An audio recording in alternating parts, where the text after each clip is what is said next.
What if the foundational rules of economics and marketing, like the exact theories they teach in every elite business school, what if they're built on a spectacularly dangerous delusion?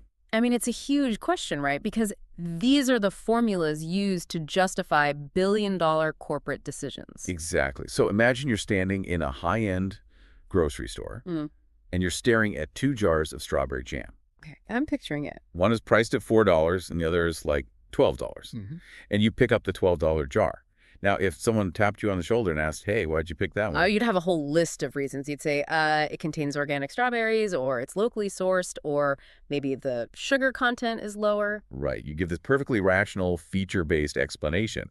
But what if the real reason you picked it up was entirely unconscious? Like, what if it was just because the glass jar felt heavier in your hand? Yes. Or the label had this specific matte finish that reduced cognitive friction, or, I don't know, the typography Mm. unconsciously signaled heritage and trust. Which happens all the time. The explanations we give for our own behavior are, well, they're often complete fiction. It's crazy, yet the entire modern business world is built on literally just asking people why they do things and actually believing their answers. It really is a systemic hallucination.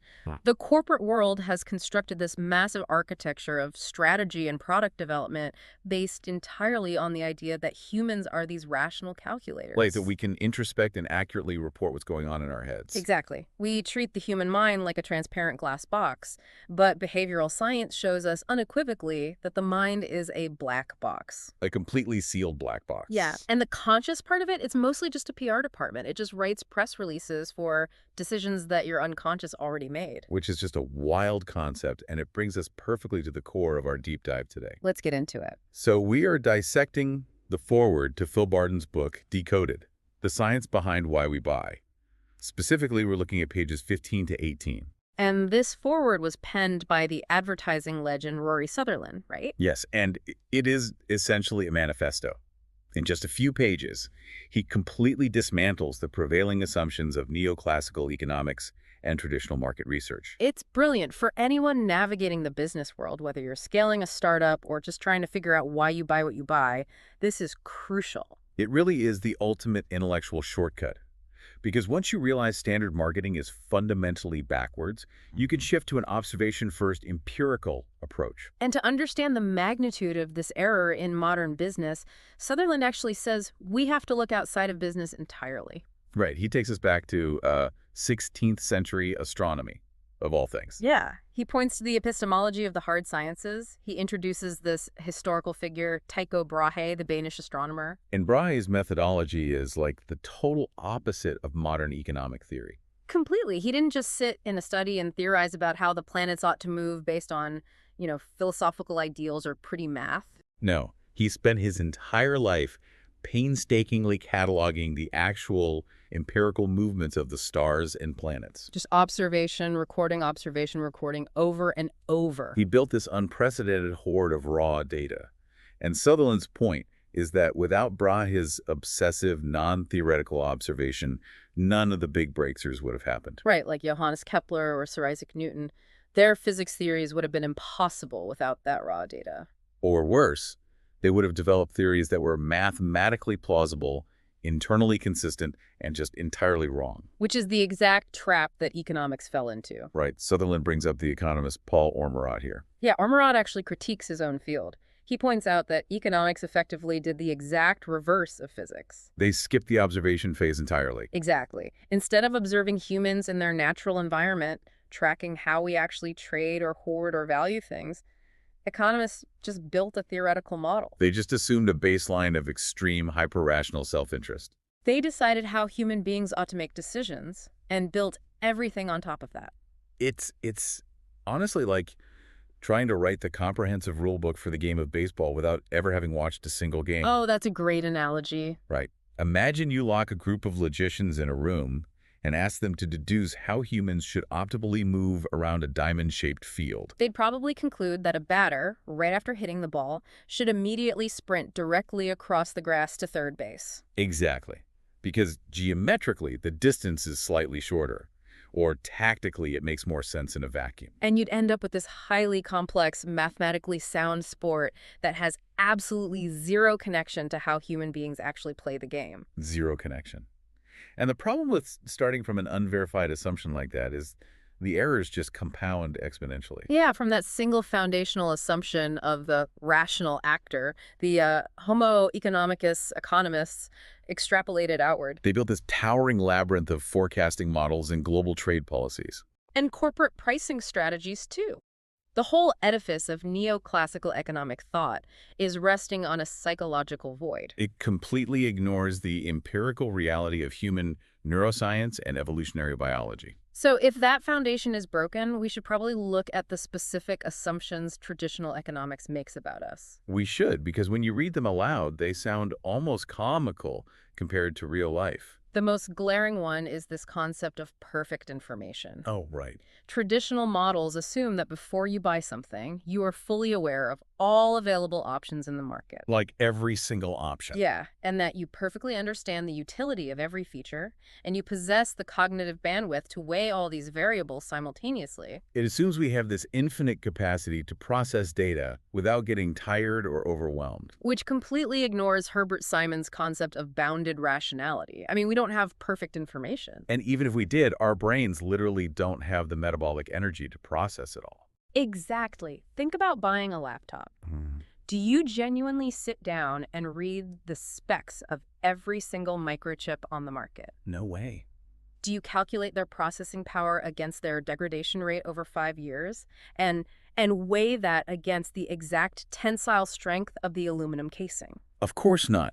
You look at maybe 3 options, get totally overwhelmed by the specs, and then you just buy the one a tech reviewer on YouTube said was the best value. Or you just buy the one that looks the sleekest on your desk. Right, because that heuristic processing is an evolutionary survival mechanism. Yes. The brain is an incredibly energy-intensive organ. It consumes roughly 20% of our resting metabolic energy. Wow, 20%. And it's only, what, like 2% of our body weight? Exactly. So if we applied deliberate computational analysis to every choice we made throughout the day, from our coffee to our laptops, we would literally exhaust our glucose reserve. We just pass out in the electronics aisle. We really would. The brain evolved to take shortcuts. Another deeply flawed economic assumption is that people assess value in a vacuum. Ah, right. Independent of context or past behavior or what other people are doing. But the idea that value is a fixed, inherent property of an object is a total illusion. It is. Later in Decoded, Barton actually used this brilliant visual analogy for this. He asks the reader to look at a circle and determine if it's big or small. And obviously, the brain can't answer that question in isolation. Right. If you draw a tiny microscopic dot next to the circle instantly feels massive. But if you draw a giant page-consuming sphere next to it, the original circle feels tiny. Exactly. Our visual cortex needs a frame of reference to determine size. Yeah. And our prefrontal cortex needs a frame of reference to determine value. Value is strictly relativistic. Consider this classic behavioral economics scenario. Say a consumer is about to buy a $30 hardcover book. Okay. And the clerk tells them, hey, a store 10 minutes down the road is selling this exact same book for $20. Most people are going to take that 10-minute walk to save $10. Right. But what if that same consumer is buying a $1,000 television and the clerk says it's $10 cheaper down the road? Almost nobody is taking that walk. Exactly. And a neoclassical economist would pull their hair out looking at that. Because the objective economic outcome is totally identical, right? You walk 10 minutes, your bank account is $10 richer. Precisely. The neoclassical model strips away context. But to the human brain, $10 isn't an absolute mathematical integer. No, $10 saved on a $30 purchase feels like a massive victory. It's a 33% gain. But $10 saved on a $1,000 TV, it feels like a 1% rounding error. It feels trivial. So the context dictates the psychological weight of the money. And we make decisions based on psychological weight, not math. So if the underlying economic theory is this broken, it forces us to look at the practical application of it in the business world marketing. Yeah, and Sutherland points out that the marketing and advertising industries didn't look at the failures of economics and pivot toward science. No, they adopted the exact same top-down, assumption-based methodology. Sutherland actually calls marketing a considerably feebler school of thought Then economics, which is a pretty sharp critique coming from an ad guy. It is. Marketing constructed these rigid frameworks around how consumers should be persuaded. Like the classic sales funnel: awareness, interest, desire, action. Right, which assumes this linear, highly logical progression of thought. And by doing that, marketing embraced what Sutherland calls a spectacularly dangerous delusion. And that delusion is the belief that people actually know and can articulate the mental mechanisms driving their decisions, It's the belief that introspection is a reliable way to gather data. which is the bedrock of modern market research. It really is. We assume if we put a group of target consumers in a conference room with a two-way mirror and we ask them, why did you choose brand A over brand B? We assume their answers are empirical data. We treat their self-reporting as undeniable truth. And it's not. Okay, I have to push back here for a second. Let's play devil's advocate for the listener who might be sitting on a corporate marketing board right now. Go for it. If we can't trust what people say about their motivations, how do we explain companies that are obsessively customer-centric and very successful? Like, when a B2B enterprise buys a $2 million software suite, they aren't making that decision based on a font choice or button color. Right. There are procurement committees and ROI analyses. Exactly. Months of deliberation. That's not unconscious processing. That is deliberate, rational calculation. So surely this delusion doesn't apply to high-stakes B2B environments. That is the intuitive defense every business leader makes. We assume high financial stakes magically override our evolutionary wiring. But let's really look at that $2 million software purchase. Okay, let's look at it. Is the committee truly evaluating the code architecture objectively? Or are they influenced by the old heuristic? Nobody gets fired for buying IBM. Oh, anticipatory regret. Exactly. It's a massive unconscious driver. They choose the established legacy software not because it's mathematically the best value, but because it provides psychological cover for the procurement officer. Because if the legacy software fails, the officer can just say, well, it's the industry standard. Nobody could have predicted this. Right.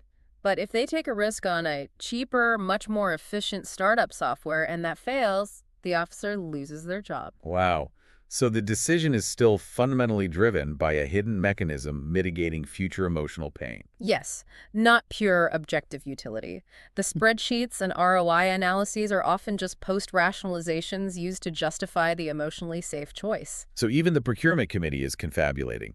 They're generating a logical narrative to explain a decision driven by risk aversion. They absolutely are. That aligns so perfectly with the neuroscience of split brain patients, like the famous studies by Michael Gazzaniga. Oh, the split brain studies are the perfect example of this. Right, so when the hemispheres of the brain are physically severed, researchers can present a command to just the right hemisphere, say, telling the patient to walk. And the patient stands up and starts walking. But speech is controlled by the left hemisphere, which literally didn't see the command. Right. So when the researcher asks the patient, hey, why did you stand up?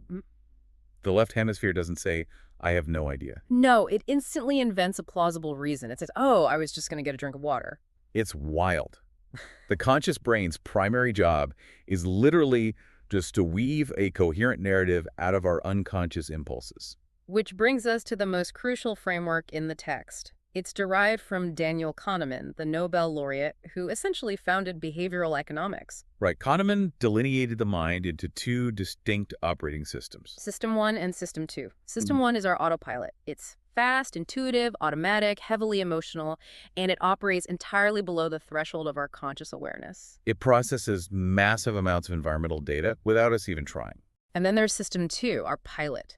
It is slow, deliberate, analytical, and highly energy intensive. So when you're walking down the laundry detergent aisle, scanning the shelves, System 1 is running the show. Totally. It's making micro-evaluations based on color contrast, brand familiarity, spatial positioning, all in fractions of a second. But then when you pull a consumer out of that aisle, put them in a sterile focus group room, and ask, why did you buy the orange bottle? You were forcing them to engage System 2. You're asking the analytical pilot to explain a flight path it had absolutely no part in navigating. That's such a great way to put it. And System 2, just like the left hemisphere in the split brain study, it abhors a vacuum. It won't admit ignorance. So it looks at the orange bottle, reads the label, and synthesizes a totally rational-sounding answer. Oh, I chose it because of the eco-friendly ingredients. And the marketer writes that down, runs back to the agency, and launches a multi-million-dollar campaign focused on eco-friendly ingredients. completely missing the fact that the actual trigger was just the high-visibility orange packaging breaking the visual monotony of the shelf. Exactly. This text is a direct assault on that entire methodology. If asking people why is functionally useless, we have to map out the actual mechanisms System 1 is using. Right. Sutherland lists a whole barrage of these hidden drivers that traditional models completely ignore. Regret, loss aversion, contagion, the endowment effect, goal dilution, path dependency, framing. It's literally the actual rule book of human behavior. Let's dissect these because this is where the practical application really shines.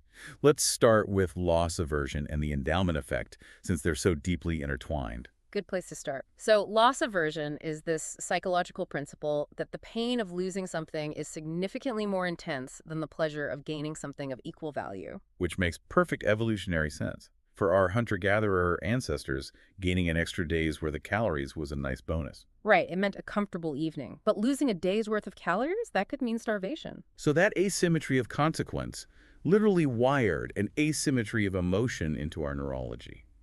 We are profoundly hypersensitive to loss. And the endowment effect is how quickly we define something as ours. Once we feel like we own it, the prospect of giving it up triggers that exact loss aversion. The car wash study mentioned in the text is the perfect encapsulation of this. Oh, I love the car wash study. So a local car wash wants to increase customer retention, right? They create a loyalty punch card. And they test two different variations. Right. Card A requires the customer to buy 8 washes to earn a free one. The card just has 8 blank squares. Simple enough. Card B requires the customer to buy 10 washes to earn a free one. But, as a sign-up bonus, the cashier immediately stamps the first 2 squares. Okay, so from a neoclassical economic perspective, these two offers are mathematically and functionally identical. Exactly. In both scenarios, you start with 0 paid washes, you have to buy exactly 8 washes, and you get 1 free wash at the end. The cognitive load to understand both offers is minimal. The rational actor shouldn't care which card they get. The completion rates should be identical. But they aren't just slightly different. The psychological reality creates a massive behavioral delta. The completion rate for the pre-stamped card was nearly double that of the blank card. Almost double. Why? Because the moment the cashier stamps those first 2 boxes, the endowment effect activates. The customer perceives that they already possess something of value, those 2 earned stamps. Right. The pre-stamped boxes introduce the concept of a sunk cost. Even though the customer didn't pay for them, System 1 perceives them as accumulated progress. So if they throw the card away, they aren't just failing to gain a free wash in the future, they are actively losing the 2 stamps they already own. It triggers the neurological pain of loss. And think about it, focus groups would never uncover this. Never. A customer would never tell a researcher, I returned to the car wash because abandoning the 2 free stamps caused mild psychological distress. No, they'd say, oh, their vacuums are very powerful. Exactly. Okay, let's move to contagion. This one is fascinating because it borders on magical thinking. We like to think we left magic behind in the Middle Ages, but System 1 is highly superstitious. So psychological contagion is this heuristic belief that the invisible essence of a source can be transferred to an object through physical contact. And then transferred to the person who interacts with that object. The psychologist Paul Rozin demonstrated this brilliantly. Oh, the sweater study. Yes. Yeah. He asked participants to rate how comfortable they would be wearing a thoroughly washed, perfectly clean sweater. Unsurprisingly, people were totally fine with it. But then he told them the sweater had previously belonged to a beloved figure, like Mr. Rogers. And their valuation of the sweater skyrocketed. They felt it contained his positive essence. But when he told another group the sweater had belonged to a serial killer. People were physically repulsed. They refused to touch it, even though they intellectually knew it had been sanitized. And we see positive contagion utilized in marketing constantly, though it's rarely understood at this cognitive level. It's the entire foundation of celebrity endorsement or influencer marketing. Exactly. When a famous athlete touches a specific brand of shoe, the consumer System 1 genuinely feels that a microscopic fraction of that athlete's skill or prestige has transferred into the rubber and canvas. We aren't buying the shoe for the arch support. We are buying it to ingest the positive contagion of the endorser. Which is wild to think about. What about goal dilution? That's another hidden driver Sutherland identifies. Goal dilution is the cognitive friction that happens when a single product attempts to serve multiple disparate functions. Like the brain naturally assumes a zero-sum game regarding efficacy. Right. If a product claims to do three things, our system one automatically assumes it must be less effective at its primary function than a product dedicated solely to that one task. The classic example is the two-in-one shampoo and conditioner. Logically, it saves time and money. It should be the ultimate rational purchase. But consumers consistently exhibit a willingness to pay a premium for separate bottles. Because heuristic processing suggests that if the liquid is busy conditioning the hair, it must be compromising its ability to clean the hair. The goal of cleaning has been diluted by the goal of conditioning. Exactly. Brands that understand gold dilution create hyper-specialized products, like a face wash specifically for the T-zone or a tire specifically for wet asphalt in the autumn. Because the brain equates hyperspecialization with peak efficacy. Which leads us directly into framing. Oh, framing is huge. It's the understanding that human beings rarely evaluate a piece of information in isolation. We evaluate it in relation to the environment that surrounds it. The frame fundamentally alters the perception of the picture. The text highlights a really stark experiment regarding media credibility to prove this. Right, researchers took this alarming, economically significant headline, rail ticket prices to double next year. And they presented this exact sequence of words to participants in two different visual frames. The first frame used the typography, layout, and visual language of the Times, a deeply respected, authoritative newspaper. But the second frame utilized the garish fonts, colors, and layout of The Sun, which is a tabloid known for sensationalism and gossip. The semantic content, the actual data, was entirely unchanged. But the behavioral response was totally bifurcated. When presented within the frame of the Times, participants engaged System 2 analysis. They accepted the premise as factual, they considered the macroeconomic implications, adjusted their financial expectations. But when it was presented in the frame of the Sun, their associative networks immediately triggered skepticism. They evaluated the headline as hyperbole or a rumor. the frame preloaded the brain's judgment before the first word was even consciously read. And in the commercial world, the brand is the frame. Yes. A strong brand doesn't just make a product recognizable, it alters the fundamental experience of the product. If you pour cheap wine into a bottle with a heavy punt, thick glass, and an elegant minimalist label, the frame dictates the experience. Green scans actually show this. The pleasure centers of the brain illuminate more intensely when people believe they are drinking expensive wine, regardless of the liquid's actual quality. The frame literally changes the biological reality of the experience. Okay, finally, we have to look at path dependency and choice architecture. Path dependency is our reliance on previous states or default pathways when making decisions, simply because departing from the default takes cognitive energy. And we see this manifested physically in how choices are arranged in front of us. The Carlsberg beer menu example perfectly illustrates this. Oh, this is a great one. So a restaurant wanted to increase the sales of their premium, higher margin specialty beers. Right, and in a traditional menu layout, the cheapest standard lagers were listed at the top left of the page, and the specialty beers were buried at the bottom or on the reverse side. And the restaurant didn't alter the pricing, they didn't rewrite the descriptions, and they didn't train the waitstaff to aggressively upsell. They simply inverted the layout. Hmm? They placed the premium specialty beers at the top left of the menu. And to understand why this works, we have to look at eye tracking studies and cultural reading patterns. Because in Western cultures, we read left to right, top to bottom. The top left corner is the visual entry point. Exactly. When a consumer opens the menu, the very first item they see establishes the cognitive anchor.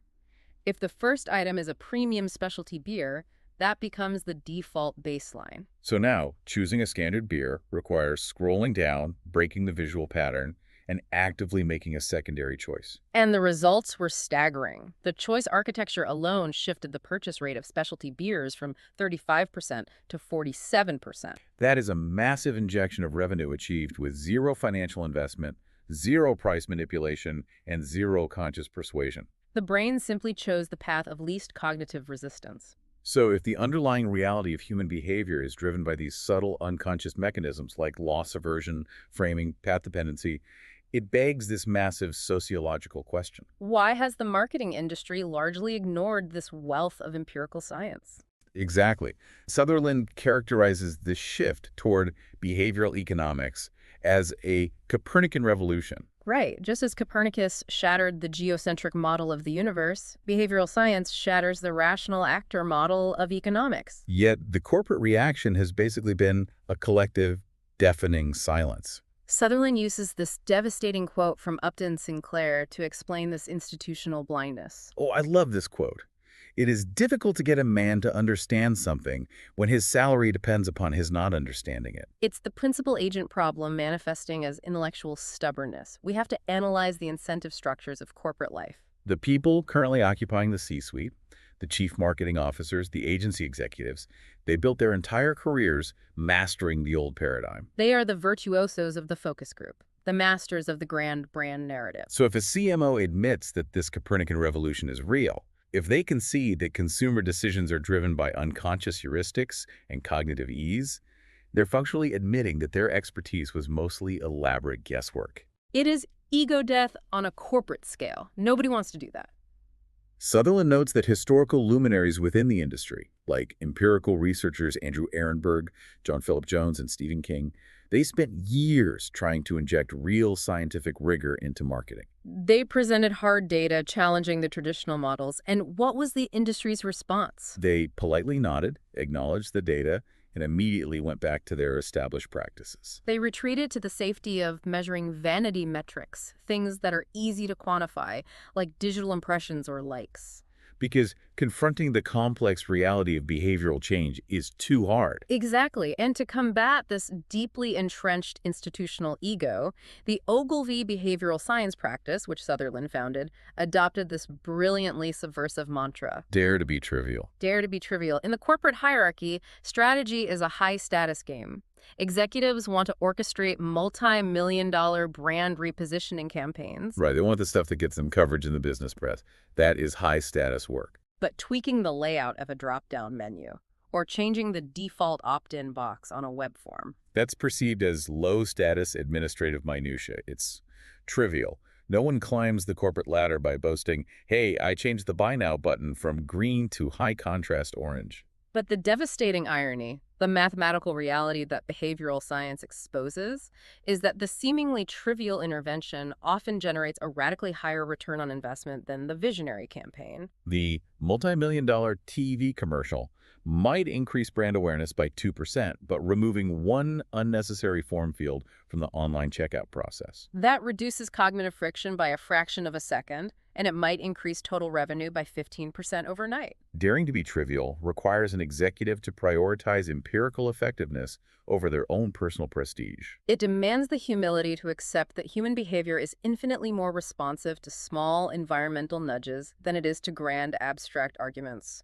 When you understand the profound power of choice architecture, you realize that the trivial details are not administrative afterthoughts. They are the actual steering wheel of human behavior. Synthesizing everything we've explored in Sutherland's Forward, we really arrive at a profound paradigm shift. The true evolution in business is not about increasingly complex predictive software or hyper-personalized data tracking. The actual revolution is intellectual humility. It's the realization that the clean, elegant, mathematical equation of human behavior we've relied on is just, it's a fiction. We are not hyper-rational robots processing perfect information in a vacuum. We are messy, biologically driven organisms. Our decisions are intensely contextual and heavily reliant on evolutionary shortcuts. The ultimate shortcut for anyone trying to navigate this landscape is to discard the spectacularly dangerous delusion of the conscious, articulate consumer. We have to stop asking the pilot why the plane is turning and start studying the schematics of the autopilot. When we stop projecting how people should act and rigorously observe how they actually act, we finally align our efforts with the grain of human nature. Observation must precede theory. We must dare to interrogate the trivial. And we must accept that the invisible forces of context and cognitive ease exert a gravitational pull far stronger than logical persuasion. But, the acceptance of this Copernican revolution leaves us staring at a deeply unsettling horizon. Yeah, it does. We've spent this entire deep dive establishing that we are functionally blind to the true drivers of our own decisions. Our System 1 is operating the machinery, while our System 2 writes the fictional narrative of why. We don't know our own minds. Right. So if we as individuals cannot accurately observe our own minds, what happens when the algorithms and choice architectures built by corporations become exponentially better at observing our behavior than we are? Oh, wow. When the digital environment understands your hidden drivers, your specific thresholds for loss aversion, your susceptibility to path dependency better than your own conscious mind does, are you still actually making a choice? So a baseball bat and a ball cost $1.10 together. Okay. The bat costs exactly $1 more than the ball. So how much does the ball cost? I want you to just pause for a second, wherever you are listening to this deep dive, and just let your brain serve up an answer. Yeah, it is. It's nearly impossible to stop the answer from just instantly materializing in your mind. Like the number just flashes there, completely demanding to be accepted. Right, 10 cents, it just feels so completely intuitive. Oh, absolutely. That the numbers just slot together like puzzle pieces. $1 for the bat, 10 cents for the ball, $1.10 total. It feels so right. But if we, slow down, take a breath, and actually run the math, the entire illusion just completely falls apart. It really does. Because if the ball costs 10 cents and the bat costs $1 more than the ball, meaning the bat is $1.10, the total would actually be $1.20. Which is obviously wrong. Exactly. So the actual real mathematical answer is that the ball costs 5 cents. The bat costs $1.05, making the total $1.10. And when you hear that correct answer, there is a very distinct sensation. You can almost feel this like physical stutter in your Right. thought process. Like a mental hiccup. Yeah, it's this moment of severe cognitive dissonance because your intuition, that gut feeling that was so incredibly confident about 10 cents has just been proven to be completely unreliable. And that exact feeling, that friction of being tricked by your own brain's desperate need for an easy, effortless answer that captures the entire tension of what we are unpacking today. It really is the perfect starting point. Right, because today we are looking at the hidden, totally invisible programming that drives human behavior, specifically looking at the science behind why we buy things. We're doing a deep dive into Chapter 2 of our source material, synthesizing this massive stack of research to uncover the internal autopilot system running your life. Yeah, pulling from some really heavy hitters like Nobel laureate Daniel Kahneman's behavioral economics, Stanford University neuroimaging studies, Clayton Christensen's market theories. Exactly. So whether you are an entrepreneur trying to build a business, or a marketer trying to understand your audience, or honestly just someone who wants to know why you walked out of the store with like 3 things you definitely didn't plan to buy, this deep dive is going to reveal the invisible rules that dictate every single purchase decision you make. And really, we are fundamentally dismantling a myth here, a myth that has governed economics, business, and marketing for, well, the better part of a century. The idea of the rational consumer, right? Exactly. The prevailing theory was always that you, the consumer, are this perfectly rational calculator. The assumption was just that if a company presents you with all the facts, the features, the comparative data, and the prices, you will carefully weigh those variables and make the most logical, utility-maximizing choice. Right, like we're all walking spreadsheets. Yeah. But modern decision science has completely proven that this rational consumer is effectively a ghost. I mean, they just do not exist. So to understand who is actually making the decisions, we have to look at the architecture of the mind. And the best way to do that is through Daniel Kahneman's framework of the 2 mental systems. He divided human cognition into System 1 and System 2. Which is such a brilliant way to frame it. I honestly just like to think of them simply as the autopilot and the pilot. Hmm. So System 1, the autopilot, is basically the default state of human existence. It's fast, it processes massive amounts of information in parallel, it's automatic, entirely effortless, and highly associative. And as Kahneman noted, it never sleeps. It's the engine generating your constant stream of intuition and perception. Right. So give us an example of the autopilot in action. Sure. So when you recognize a friend's face in a crowded room, or you instantly slam on the brakes when a car swerves in front of you, or even when you read the emotion in someone's voice before they even finish their sentence. You're not consciously thinking about any of that. Exactly. That is the autopilot executing complex pattern recognition in milliseconds. But then, on the other hand, we have System 2, the pilot. This is the conscious, slow, serial processing part of your brain. The part that feels like you. Yeah, exactly. It is controlled, it's rule-governed, flexible, and most importantly, it requires immense effort to operate. Like if I ask you to multiply 17 by 24, the autopilot is completely useless. It might, throw out a vague guess, but it cannot actually do the work. No, it just gives up. You have to consciously force the pilot to wake up, take the controls, hold those numbers in your working memory, and execute a step-by-step algorithm to find the answer. It feels like work. It literally is work. And the fascinating part is looking at the evolutionary biology behind why the autopilot dominates our lives. Because it all comes down to energy conservation. Right, because the brain is expensive to run. Incredibly expensive. The human brain is this biological marvel, but it accounts for only about 2% of our body weight, yet it consumes roughly 20% of our resting metabolic energy. Wow. 1/5 of our energy just for resting. Yeah. And in our evolutionary past, like during the Pleistocene epoch when our brains were developing their current architecture, calories were extremely scarce. Hunter-gatherers lived in this constant state of caloric And deficit. you couldn't afford to just waste energy thinking about things. Exactly. The brain had to evolve to be ruthlessly, mercilessly efficient. Engaging system 2, that reflective, deliberative pilot, it burns a massive amount of glucose. It requires literal physical energy. Which means thinking hard is biologically penalized.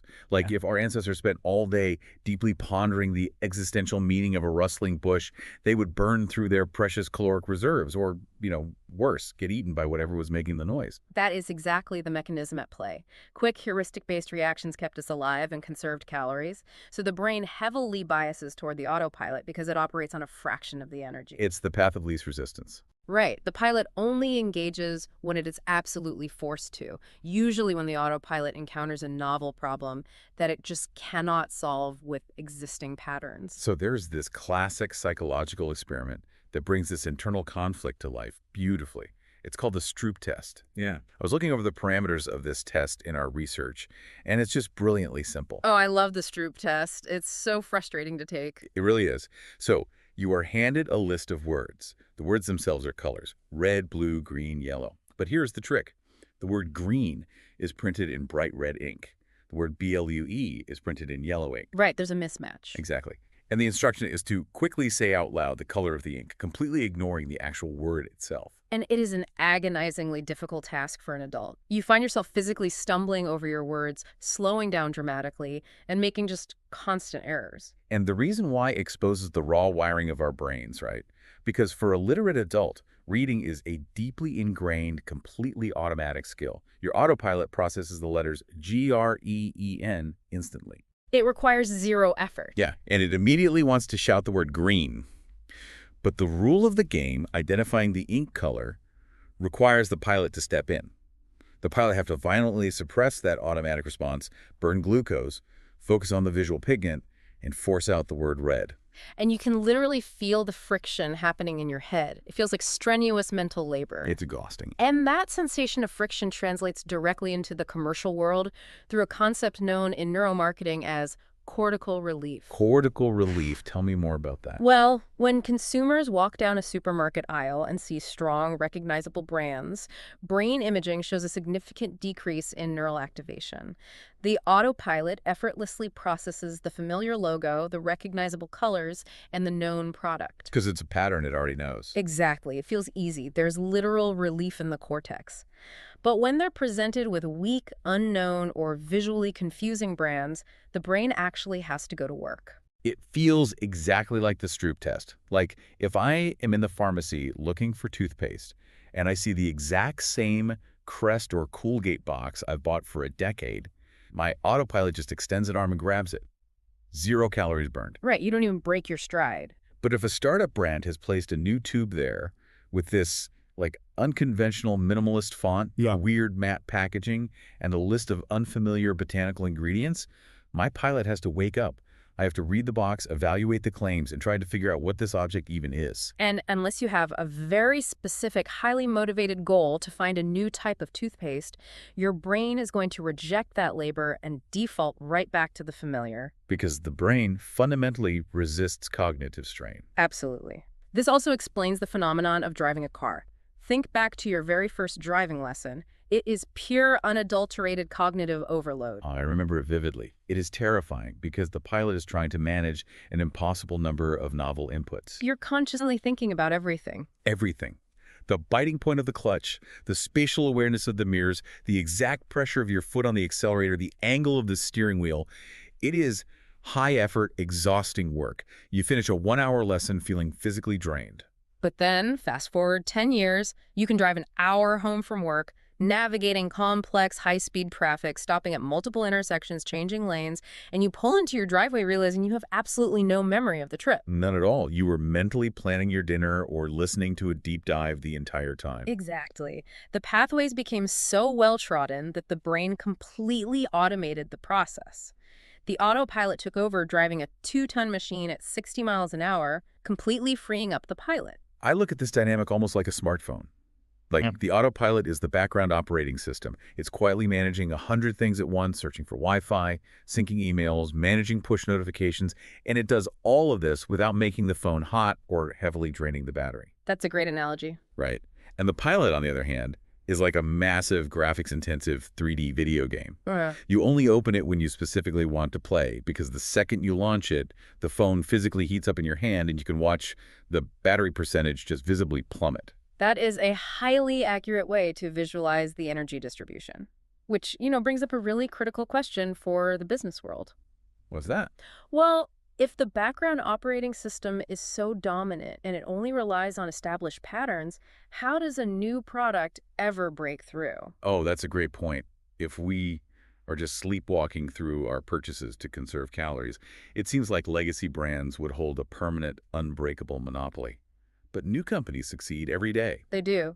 And that's because the autopilot isn't frozen.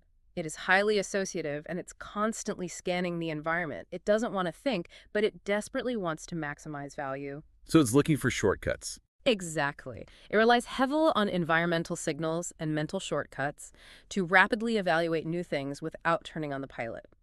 It is looking for an immediate spike in potential reward or a drastic drop in perceived effort. So if I am building a product or designing a marketing campaign, my goal is absolutely not to hand the customer a dense, bulleted list of technical specifications and features, No, definitely not. because that is appealing to the pilot, which demands work. My goal is to design an experience, a brand, and an interface that is so intuitive, so perfectly aligned with the mental shortcuts the autopilot already uses, that choosing my product feels effortless. You want to provide that cortical relief. You want to be the well-trodden path, or at least mimic the signals of a well-trodden path, so the autopilot accepts you without triggering the battery-draining pilot. But this raises an even deeper mystery to me. The autopilot is doing all this heavy lifting, actively scanning the environment and deciding what to buy. Without using complex logic or math, how is it actually calculating value? What is the formula it uses to weigh options? That leads us straight into the neurologic of purchasing. We are looking at the biological value cost equation. Okay, let's break that down. To understand this mechanism, we have to look at a really landmark neuroeconomics study conducted by Brian Knutson and his colleagues at Stanford University. The methodology here is just fascinating. What did they do? They placed human subjects inside an fMRI scanner, functional magnetic resonance imaging. This machine tracks blood flow in the brain, allowing researchers to see which specific neural regions are activating in real time. Essentially, they had people go shopping while inside the scanner. That is wild. And what did they find? Well, Knutson isolated the variables of a purchase. First, they flashed a picture of a highly desirable product on a screen inside the scanner, something universally appealing, like a premium box of Godiva chocolate. Okay, so a clear reward. Exactly. And the moment the subject saw the chocolate, a very primitive, deep-seated part of the brain lit up with activity, the nucleus accumbens.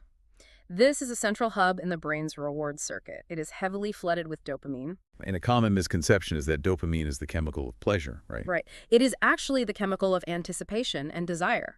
Seeing the chocolate triggers a massive physical anticipation of a caloric and sensory reward. So the brain is essentially saying, I want that. That will ensure my survival and comfort. Right. But then Knutson introduces the friction. On the next screen, the researchers flash the price of that box of chocolates. And suddenly, the nucleus accumbens isn't the only thing firing. A completely different neural region activates the insula. And this is where behavioral economics intersects with evolutionary biology in a profound way. Because the insula is the exact same region of the brain that processes physical pain. It is. I was reading the notes on this, and it is staggering. Yeah. If you physically stub your toe, the insula fires. If you smell rotting food triggering deep disgust, the insula fires. If you experience the visceral sting of social rejection, the insula fires. And when you look at a price tag, That exact same pain center illuminates. And from an evolutionary standpoint, it makes total sense. To our ancient ancestors, losing a resource, whether it was a hard-won piece of food, a tool, or shelter that was a direct threat to survival, it was biologically dangerous. So the brain evolved to hate losing things. Exactly. The brain developed a pain response to losing resources to prevent us from being reckless. Today, our primary resource is abstract currency. But the ancient hardware of the brain still registers the parting of money as a painful physical loss. The brain is quite literally treating a $20 price tag like an injury. So the purchase decision is not a spreadsheet calculation, it is a biological tug of war. Yes, the brain is calculating net value, which is the anticipated reward minus the anticipated pain. So if the dopamine signaling in the reward center is overwhelmingly stronger than the pain signaling in the insula, the person hits the buy button. If the pain of the price outweighs the desire, they walk away. Precisely. It is an internal scale of value versus cost. I have to push back on this idea of pain, though. Because when I walk into a coffee shop, order a latte, and tap my phone to the card reader, I don't wince. I don't feel a sharp stabbing sensation in my arm. I don't feel any conscious pain at all. Is the insula really reacting to an Apple Pay transaction the same way it reacts to a stubbed toe? It is a vital distinction, and it's a great question. You don't consciously feel it as acute physical agony because modern financial infrastructure has been deliberately engineered to hack this biological system. Oh, really? How so? Consider the history of currency. Handing over a gold coin is highly tangible. Counting out paper bills and watching them leave your hand provides a visual, tactile friction. The brain easily registers the loss. But credit cards abstracted that. You hand over a plastic card and you get the card back. The physical loss is removed. Like casino chips. Casinos don't let you gamble with stacks of $20 bills because the pain of sliding cash across a table would trigger the insula and stop you from betting. Right, they convert your cash into abstract play discs. And the brain doesn't attach the same biological survival value to a painted piece of clay, so you throw them around effortlessly. Exactly. And digital wallets, double-clicking the side of a smartphone, or having your credit card auto-saved on an e-commerce site, those are the ultimate abstractions. They systematically bypass the insula's pain response by removing all physical friction from the transaction. So the pain might still register on a subconscious neurological level as a slight hesitation, but it is vastly muted compared to the pain of parting with physical cash. Absolutely. Okay, so if the fundamental biological equation is just reward minus pain, it seems like the most obvious strategy for any business is just to drop their prices, lower the pain variable, and the net value automatically goes up. That's the logical conclusion, yes. But competing purely on price is the race to the bottom that ruins profit margins. There has to be a way to manipulate this equation without just slashing prices. There is, and it relies on understanding what behavioral economists call the illusion of absolute value. The human brain, despite its immense complexity, has a glaring blind spot. We have absolutely no internal mechanism to judge the objective standalone value of any item. Wait, really? We don't know what things are worth. No, we do not know what a laptop, a cup of coffee, or a sweater is inherently worth. So all value is entirely relative. It only exists in comparison to something else. Entirely contextual. Because the autopilot cannot calculate absolute value, it relies entirely on environmental cues to estimate it. I look at this exactly like optical illusions. There's a famous visual illusion where you draw a circle on a piece of paper. If you surround that circle with a ring of tiny microscopic dots, the central circle suddenly looks massive. Your brain perceives it as huge. Right, the Ebbinghaus illusion. Yes. But if you take that exact same center circle and surround it with massive giant shapes, the original circle suddenly looks tiny. The objective, measurable size of the center circle never changed by a single millimeter. But your perception of its reality shifted entirely based on the context surrounding it. And prices and value operate on the exact same mechanism. They are financial optical illusions. That is wild. Let's look at how this plays out in the real world with a staggering example. The bottled water industry. Specifically, Voss water versus standard brands like Evian or Aquafina. Perfect example. Aquafina is sold as standard hydration, maybe $1 or $2 at a gas station. But Voss water commands a massive astronomical price premium, often sold for 5 to 10 times the price in certain high-end environments. And it is just water. Chemically, it is H2O. It does not hydrate your cells 5 times faster. It does not cure ailments. The objective functional value is nearly identical to tap water. Yet the autopilot perceives its reward value as exponentially higher. Why? Because Voss completely altered the context in the frame. They didn't package it in crinkly, cheap plastic. They packaged the water in a heavy, minimalist, cylindrical glass bottle that was actually designed by a former creative director for Calvin Klein. Oh, wow, I didn't know that. Yeah, it does not look like a beverage container. It looks like an expensive cosmetic product or a piece of modern art. And when you place that heavy glass cylinder on the table at a Michelin star restaurant, it stops being hydration and becomes a table decoration. It acts as a signaling mechanism for sophistication, wealth, and status. Exactly. The context radically increases the dopamine activation in the nucleus accumbens. The anticipated reward is so high, the reward of feeling powerful and refined, that it easily overwhelms the increased pain of the higher price tag. Furthermore, the high price tag itself acts as an environmental signal of value. Because the autopilot is lazy and relies on heuristics, it leans heavily on a deeply ingrained cultural association. High price equates to high quality. Right. If you pour the exact same cheap wine into two glasses and tell someone one glass costs $5 and the other costs $50, their brain doesn't just pretend the $50 wine is better. Brain imaging shows the pleasure centers actually light up more. They literally experience it as tasting better. They do, purely because the price tag signaled to the autopilot that it should expect a superior experience. So the practical takeaway here for anyone selling a product or an idea is profound. To increase your net value and drive a decision, you do not need to alter your objective price. You can tip the biological scale simply by increasing the implicit value through framing, high-end packaging, and carefully curated context. Which leads us directly into the architecture of the environment itself. If value is a fluid, subjective illusion, how do we physically design the path to purchase the actual interface where the decision happens to guide the autopilot exactly where we want it to go? Okay, yeah. Let's talk about the implicit signals embedded in the decision interface. The autopilot is scanning the environment for cues, and we can manipulate those cues using powerful behavioral heuristics.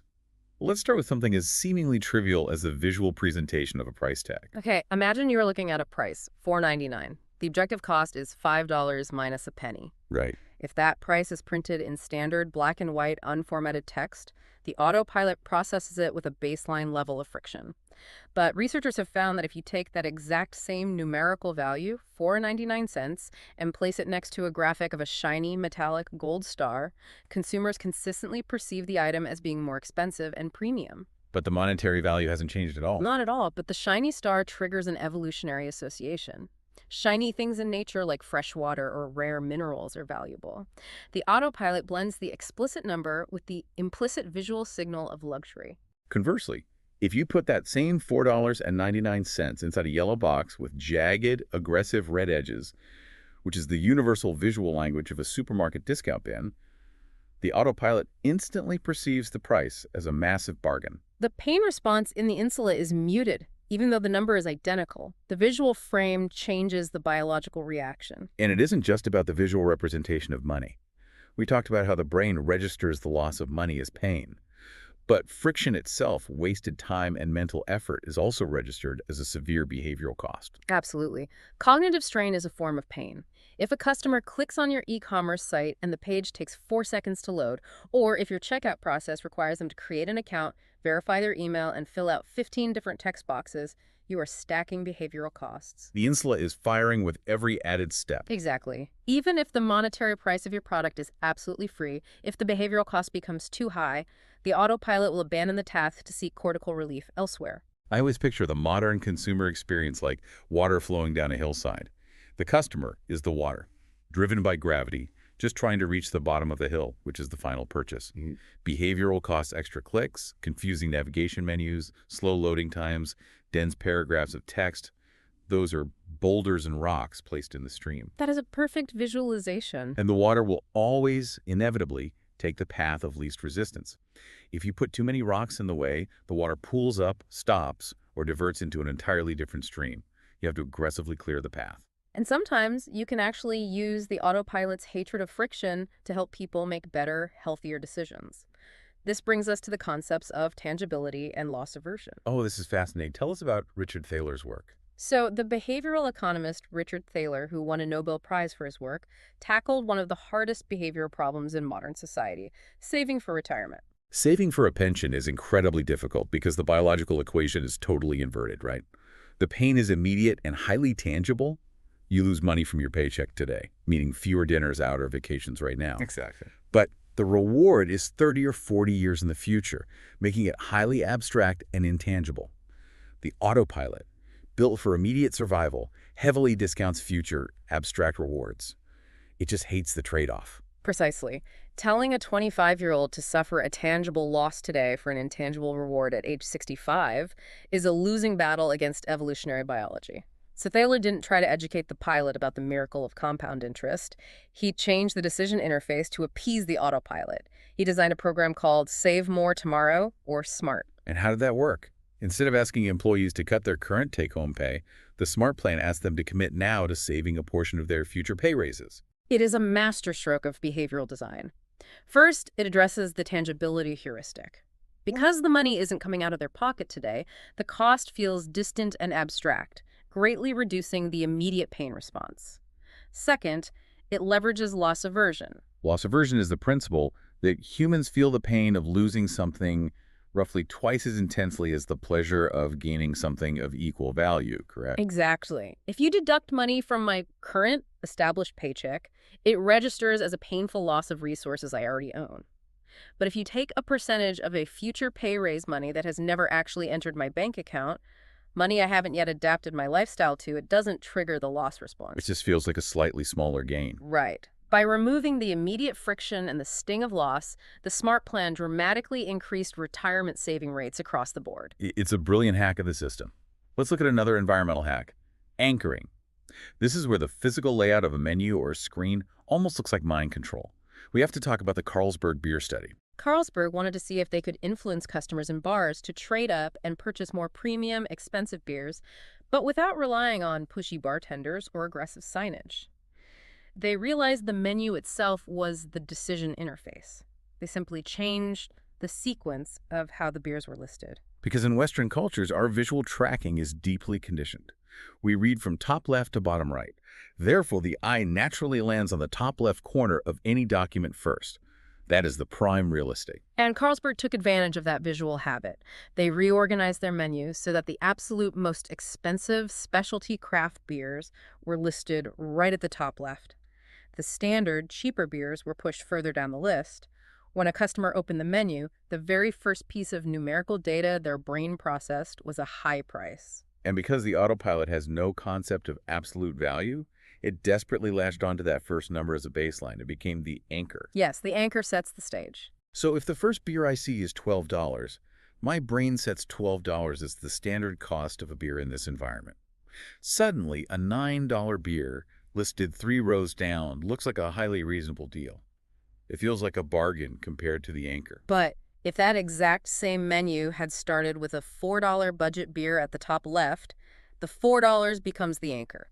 In that context, the $9 beer suddenly looks outrageously expensive. Wow. The objective price of the $9 beer never changed, but the sequence in which the information was presented entirely shifted its relative value. Customers immediately began trading up to more premium beers, generating higher revenue, simply because the starting anchor was raised. You know, Steve Jobs was arguably the greatest master of the anchoring effect in modern business history. Think back to the keynote presentation when he launched the original iPad. No one in the world knew what a tablet computer should cost. It was a completely novel product category. So he had to set the anchor. Exactly. He stood on stage, walked the audience through all these revolutionary features, and then asked the crowd, what should we price it at? The pundits say it should be $1,000. And a giant, imposing $999 appeared on the massive screen behind him. And he didn't just flash it. He left it up there on the screen while he continued talking, burning that high anchor into the audience's retinas and their autopilots. He was deliberately setting the high watermark. Then, after a pause, he smiled and said, I am thrilled to announce we are pricing it at $499. On the screen, the $999 literally shattered into pieces, and the $499 appeared. The audience erupted in cheers. It was pure theater. But if Jobs had just walked out onto a blank stage and said, here is a big iPhone, it costs $500, people would have scoffed. They would have thought it was an incredibly expensive luxury toy.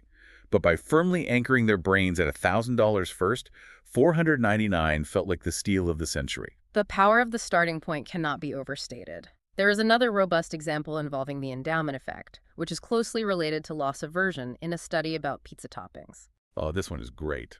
Researchers split participants into two groups. The first group was given a basic, plain cheese pizza and a list of toppings. They were asked to build their pizza by adding toppings, with each addition costing a specific amount of money. A standard additive model. You start with nothing and build up. Great. The second group was given a fundamentally different interface. They were presented with a fully loaded pizza containing every single available topping: pepperoni, mushrooms, onions, sausage, everything. Their task was to subtract the toppings they didn't want, and for every topping they removed, the price of the pizza went down. Now, if we return to the myth of the perfectly rational consumer, the interface shouldn't matter at all. Both groups know exactly what they like on a pizza.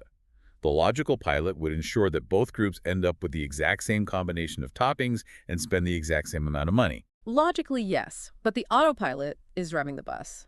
And the autopilot is subject to the endowment effect. We assign higher value to things we feel we already possess. The group that started with the fully loaded pizza ended up ordering and paying for significantly more toppings than the additive group. Because the moment they were handed the fully loaded pizza, their brain assumed ownership of those toppings. Taking the pepperoni off felt like losing a resource. It triggered a mild pain response. Whereas for the first group, adding the pepperoni just felt like an additional cost. The interface dictated the final preference. I have to pause here because when we string all these examples together, the menu layouts, the shattered prices on a screen, the adding versus subtracting of toppings, it sounds incredibly manipulative. It sounds like sleight of hand by the seller. It can certainly feel that way. If we are so easily, almost comically, manipulated by the sequence of a list, it begs a massive philosophical question. Do we actually have stable underlying preferences at all? Do we even know what we want before we walk into the store? It is a question that keeps behavioral economists awake at night. The vast body of evidence suggests that, in many, many contexts, no. We do not have a pre-existing filing cabinet in our minds with a fixed list of stable preferences. So we're just making it up as we go. Pretty much. Our preferences are not retrieved. They are constructed in the moment, incredibly vulnerable to the context, the anchors, and the framing of the interface we are interacting with. Which means the mandate for anyone building a business is clear. You must ruthlessly audit your customer's path to purchase. Look at your website navigation, your physical store layout, your pricing page. You have to become a behavioral architect. Eliminate the rocks in the stream. Exactly. Eliminate the friction, the unnecessary steps. And you must intentionally design the environment to present high anchors first, framing your ultimate price as a low-pain, high-reward bargain. However, we must recognize the limitation of interface design. Smoothing the path, removing friction, and setting anchors only works if the customer already has some underlying inclination to move down that path. A frictionless slide is useless if the person doesn't want to go down it. That's very true. What actually generates the initial desire? Why do we want things in the first place?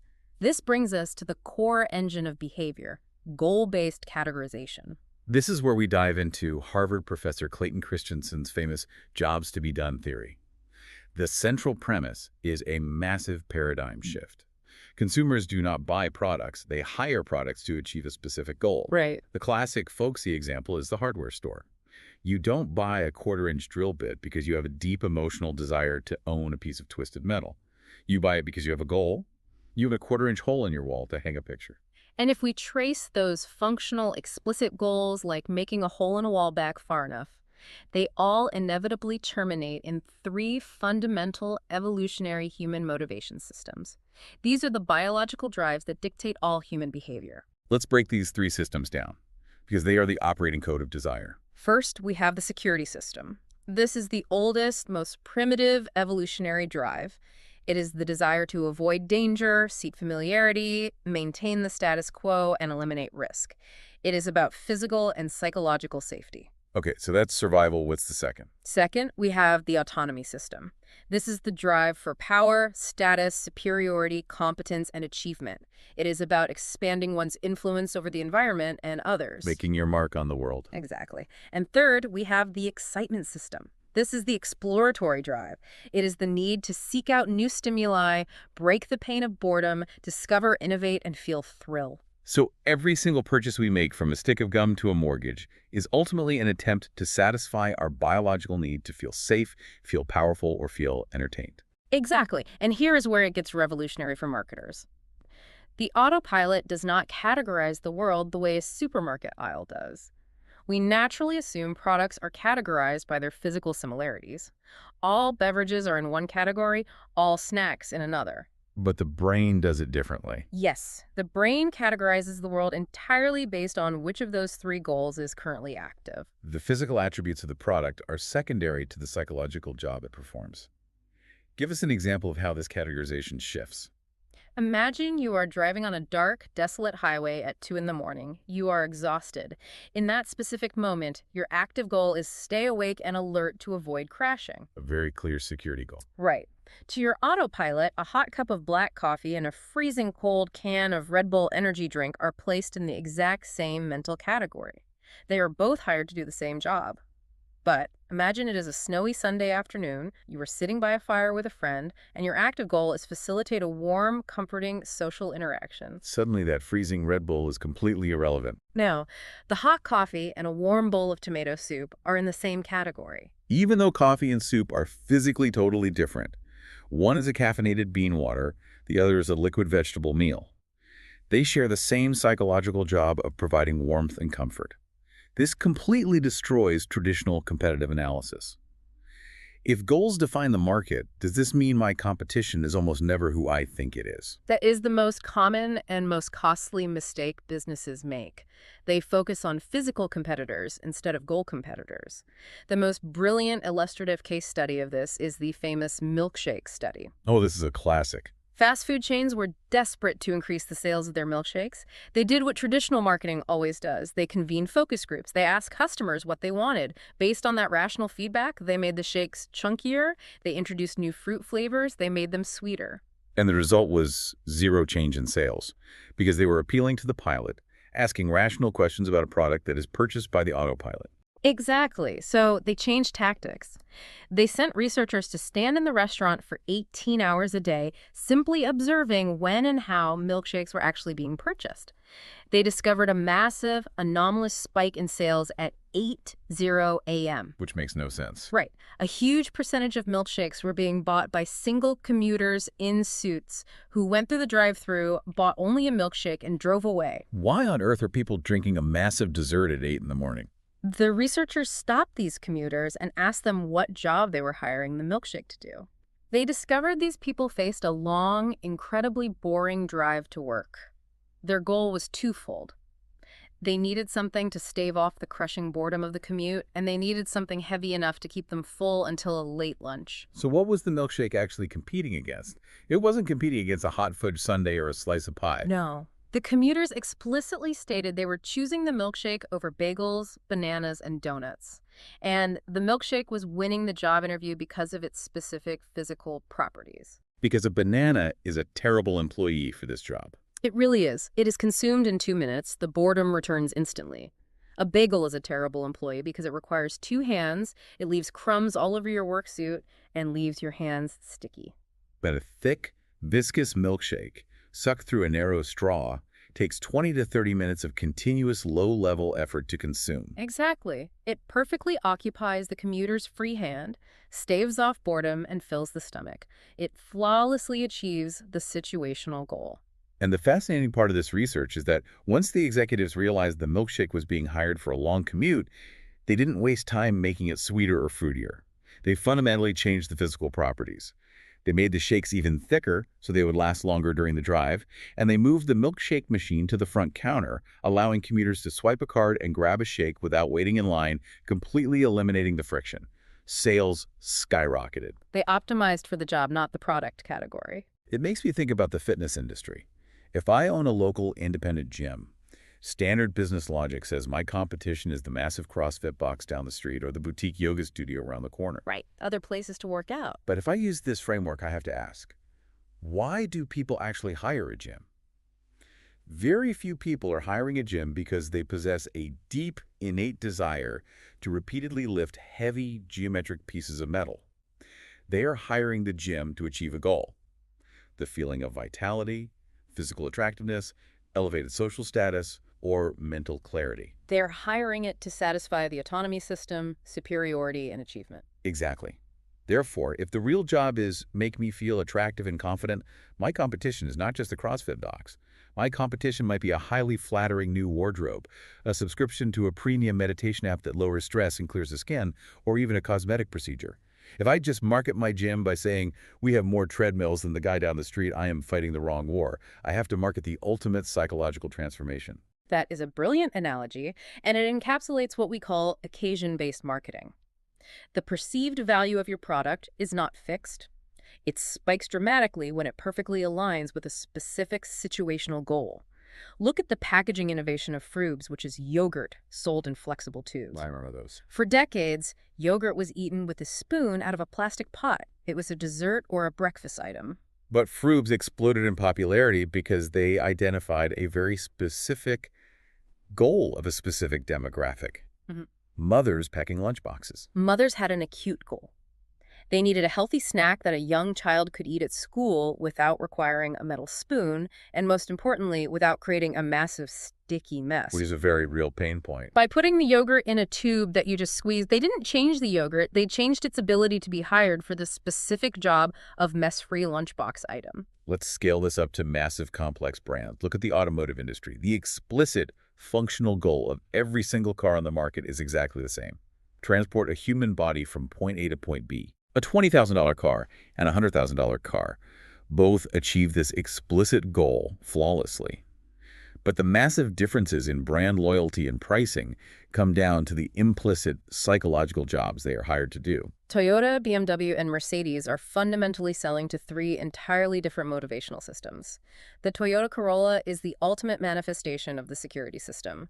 It is marketed and designed around reliability, high resale value, and safety. The psychological job is to make the buyer feel sensible, rational, and protected against the risk of breaking down or making a foolish financial mistake. Whereas BMW entirely ignores the security system.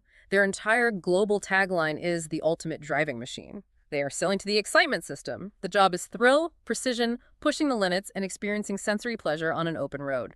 And then you have Mercedes-Benz, which targets the autonomy system. A Mercedes is hired to signal status, luxury, superiority, and dominance. It is about arriving and being recognized as successful. Our sources highlighted a phenomenal example of how Mercedes perfectly nailed this implicit goal in their advertising and then subsequently completely misunderstood their own brand and failed spectacularly. Let's look at the first ad. Okay. Mercedes introduced a new, highly advanced automatic braking system. The explicit technical feature is obvious. The car uses radar to brake faster than a human foot, reducing stopping distance. But how do you communicate that without just listing braking distances on a screen? Right, because the autopilot doesn't care about number. Exactly. So they released a television commercial that is a masterclass in goal alignment. The ad features a man driving his Mercedes through a dark, ominous forest. Suddenly, the Grim Reaper himself appears sitting in the passenger seat. The Reaper turns to the driver and laughs, a chilling, triumphant sound. Oh, wow. But then an obstruction appears on the road.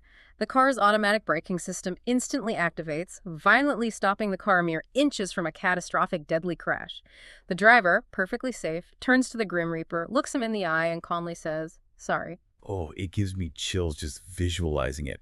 It is an incredibly powerful piece of film, because it takes a boring mechanical feature brakes and connects it directly to the absolute pinnacle of the autonomy system. Total superiority and dominance over death itself. The brand is signaling that owning this car gives you godlike power and survival capabilities. It perfectly resonated with the autopilot's desire for autonomy. But then, as often happens in advertising, they decided they needed a sequel to show off the brakes again. And what did the agency come up with for the sequel? This time, a driver's going through a forest, a deer suddenly jumps out onto the road, and the automatic brakes engage, stopping the car perfectly. And then the deer, joined by a whole host of other woodland animals, stand up on their hind legs and start dancing on the asphalt to disco music, moving like John Travolta in Saturday Night Fever. It is utterly baffling. What were they thinking? The agency likely thought it was clever, viral, and entertaining. But the consumer's autopilot completely, violently rejected it. The ad was a massive failure and was pulled almost immediately. Because the visual signals dancing woodland creatures and cheesy disco music recode in the brain as silliness, comedy, and light entertainment. Those signals are entirely incongruous with the Mercedes brand goal of dominance, prestige, and superiority. The autopilot experienced a jarring disconnect between the signal it was receiving and the goal it associated with the brand. Which brings us to the final and arguably most difficult piece of this entire puzzle. We know we need to remove friction from the interface. We know we need to identify the psychological job, whether it's security, autonomy, or excitement. But how do you actually communicate that abstract goal to the customer's autopilot? It's the hardest part. You cannot just buy a billboard and print the words, "Our car makes you feel superior to others." No, if you explicitly state the implicit goal, the pilot evaluates it, realizes it is marketing manipulation, and rejects it as arrogant or cheesy. This is what behavioral scientists call the implementation gap. The implementation gap. Yes. It is the massive chasm between a high-level, abstract business strategy and the concrete physical execution of an ad or a product design. Too often, this gap is filled by subjective la-la land marketing, where creatives sit in a room and argue about whether a shade of blue feels happier or more synergistic, based purely on their own gut feelings. So to eliminate that guesswork and actually bridge the implementation gap scientifically, we have to understand the formula the brain uses to process reality. Signals lead to mental concepts, which activate goals. The fundamental truth here is that we do not perceive the physical world objectively. When you look at a red dress or a sharp angle or a piece of wood, your brain does not just see the physical object. Right. The autopilot acts as a rapid response value scout. It is constantly scanning the periphery. In less than the blink of an eye, researchers measure it at between 80 and 130 milliseconds. The autopilot absorbs the physical signals like the colors, shapes, textures, sounds, and instantly decodes them into abstract mental concepts. And how does it know how to decode them? It does this by relying on what we call environmental statistics. Environmental statistics are essentially the shared cultural and evolutionary associations we've all absorbed simply by existing in the world. They are the universal dictionary the autopilot uses to translate a shape into a feeling. Precisely. And if the signals you send conflict with each other, the autopilot cannot decode a clear mental concept, and the message fails. Consider an advertising campaign by Whirlpool for their washing machines. Oh, this is a great example. You've got a problem. They wanted to highlight the advanced high-tech sensors in the machine, a highly rational, explicit feature. But the marketing department decided the ad also needed to be emotional and evocative. So they tried to compromise. They created a print ad featuring a beautiful, ethereal woman in a flowing, diaphanous blue dress standing in a field surrounded by butterflies. And right next to this romantic image, they slapped a rigid, bulleted list of technical washing machine specifications and sensor data. It was a cognitive train wreck. The signals were at war with each other. The flowing dress, the soft lighting, and the butterflies signal a mental concept of delicate nature, freedom, fantasy, and lack of constraint. But the bullet points, the technical jargon, and the rigid layout signal machinery, rules, logic, and constraint. In that 130 millisecond window, the autopilot cannot synthesize those conflicting signals into a single coherent goal. The brain gets confused, gives up, and ignores the ad entirely. But how do we know for sure that decoding these signals isn't just completely random? How do we know that a butterfly means freedom to everyone and not just to the art director? Is this really hard science or just collective assumption? It is deeply rooted in human neurobiology, and the ultimate proof of this is the Bubakiki effect. This is one of the most robust and fascinating psychological phenomena ever discovered. Walk us through it. Here is the setup. Researchers travel across the globe, finding strangers from vastly different cultures and languages. They show them two simple line drawings. One shape is highly jagged, sharp, and spiky, like a shattered starburst. The other shape is soft, undulating, and rounded, like a cloud or an amoeba. The researchers then say we have two nonsense words. One word is booba, and the other word is kiki. Which shape is booba, and which is kiki? And universally, regardless of age, language, or background, over 90% of people point to the sharp, spiky shape and declare it is kiki, and point to the soft, round shape and declare it is booba. It is practically a universal human constant. Why does this happen? Because decoding signals is a mechanical neurological process. The physical shape of your mouth when you say the sharp, tight staccato syllables of kikai perfectly maps neurologically to the sharp, tight, aggressive visual angles of the starburst shape. Conversely, the soft, open, rounded shape your mouth makes when you say booba maps directly to the soft, continuous visual curves of the cloud. We share an innate biological trait of cross-modal mapping, translating sensory signals from sound to sight to abstract meaning. And when you look at the evolutionary biology, sharp angles in nature, jagged rocks, thorns, bared teeth, weapons almost always signal danger, tension, or the need for alertness and stamina. Soft curves, clouds, fruit, human bodies signal comfort, safety, and relaxation. Smart brands use this exact neurological mapping to send signals. Look at the German beer brand, Hasseröder. Yes, Hasseröder was facing declining sales and wanted to revitalize their brand image to appeal to a more rugged demographic. They did not change the recipe of the beer, they did not change the label, they simply changed the physical shape of the bottle's neck. They transitioned from a standard, smooth, round neck to a hexagonal neck with distinct, sharp ridges. They intentionally created a geeky bottleneck. Exactly. Because in our shared environmental statistics, sharp, angular, rigid shapes subconsciously signal mental concepts of stamina, physical strength, tension, and traditional masculinity. By changing a subtle physical signal, they bypassed the pilot entirely and directly communicated their new brand goal to the autopilot. This precise mechanism of symbolic signaling applies to massive technological revolutions as well. Let's look at the launch of the original iPhone. It is a historical misconception that the first iPhone was technologically vastly superior to the competition. In terms of sheer network speed, battery life, and enterprise security, the BlackBerries that dominated the market were often functionally superior at the time. But the iPhone was not just a technological innovation, it was a profound symbolic innovation. Think about the physical design of a BlackBerry. It had a rigid, physical, plastic, QWERTY keyboard taking up half the device. Those small, hard, square buttons physically signaled structure, rules, data entry, and corporate constraint. It felt like work. Then Steve Jobs introduces a monolithic slab of smooth, continuous glass. He removed the physical keyboard entirely. You navigated not by clicking rigid buttons, but by effortlessly swiping your finger across a fluid screen. The touchscreen sent a fundamentally different set of signals. The fluidity, the smooth glass, the lack of mechanical buttons, all of these recoded in the autopilot into mental concepts of absolute freedom, boundaryless creativity, intuition, and a lack of constraint. The iPhone wasn't just hired to make phone calls, it was hired as a physical manifestation of the excitement and autonomy goals. It signaled a new way of living. Every single touch point matters because every touch point is sending a signal. Let's look at Cadbury chocolate to see how this comes to life in advertising. Cadbury understood that the psychological job of a milk chocolate bar is not caloric intake. The job is to deliver a moment of pure joy and release from the stresses of daily life. So they created an ad campaign that defied all logical conventions. The famous gorilla ad.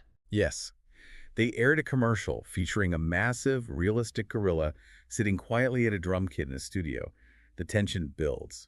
And then suddenly the gorilla starts passionately, explosively drumming along to the climax of Phil Collins' song, In the Air Tonight. It is widely considered one of the greatest advertisements ever produced. There is no chocolate in the ad, no one is eating. But the signals are perfectly calibrated.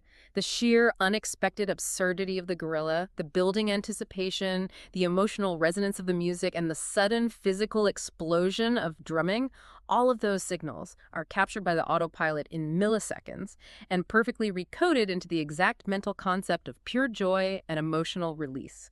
It was a massive commercial success because the signal perfectly matched the goal. But then, just like Mercedes, they fell into the sequel trap. They tried to capture lightning in a bottle twice. Right. What did they do next? They produced a new ad.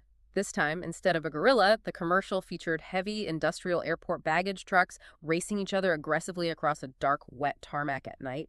Racing airport trucks in the dark. It is almost comical how disconnected that is from a chocolate bar. And more importantly, let's analyze the environmental statistics of those signals. What does heavy metal machinery, industrial environments, darkness, and aggressive competition recode into? It signals coldness, danger, machinery, and stress. It absolutely does not recode into joy or release.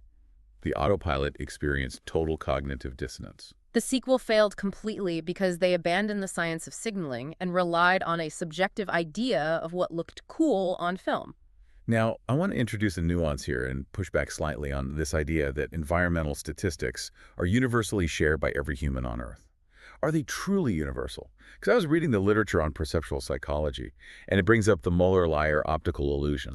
For anyone listening, imagine two horizontal lines drawn on a piece of paper.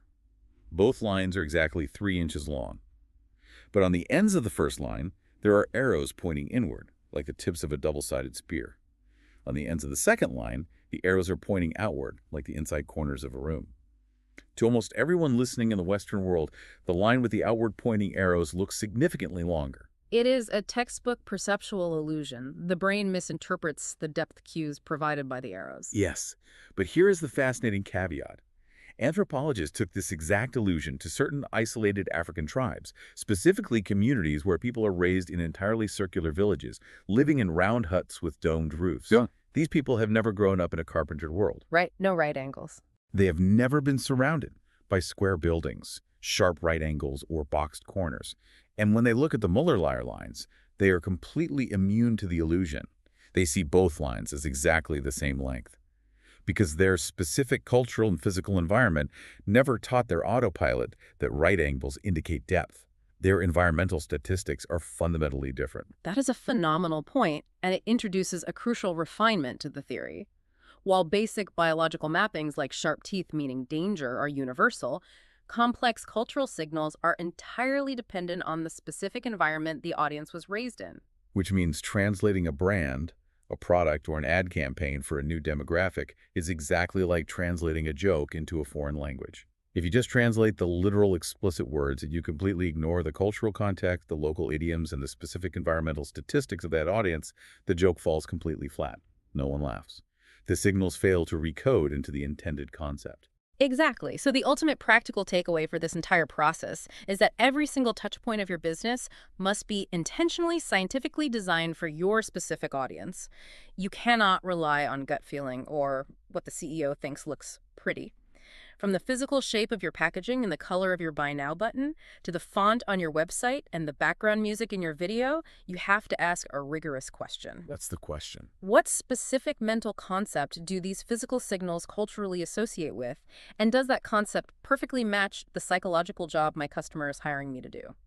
If you achieve that precise alignment, if your signals match your goals, and you remove the behavioral friction, the customer's autopilot does all the heavy lifting for you. The purchase becomes effortless. It's all about designing for the autopilot. Okay, let's synthesize this massive journey we've taken through the architecture of the human mind.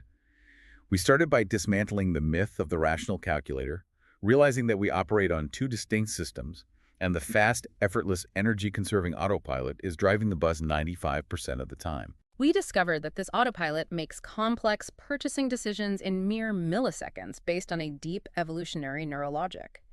Net value equals anticipated reward minus the biological pain of paying. And crucially, because the brain cannot calculate absolute value, we learned that we can dramatically alter the perception of that reward and pain simply by changing the framing, the anchors, and the interface without ever touching the core product. We looked at the power of clearing the path, removing behavioral friction so the water can flow down the hill, but ultimately we uncovered the engine of desire.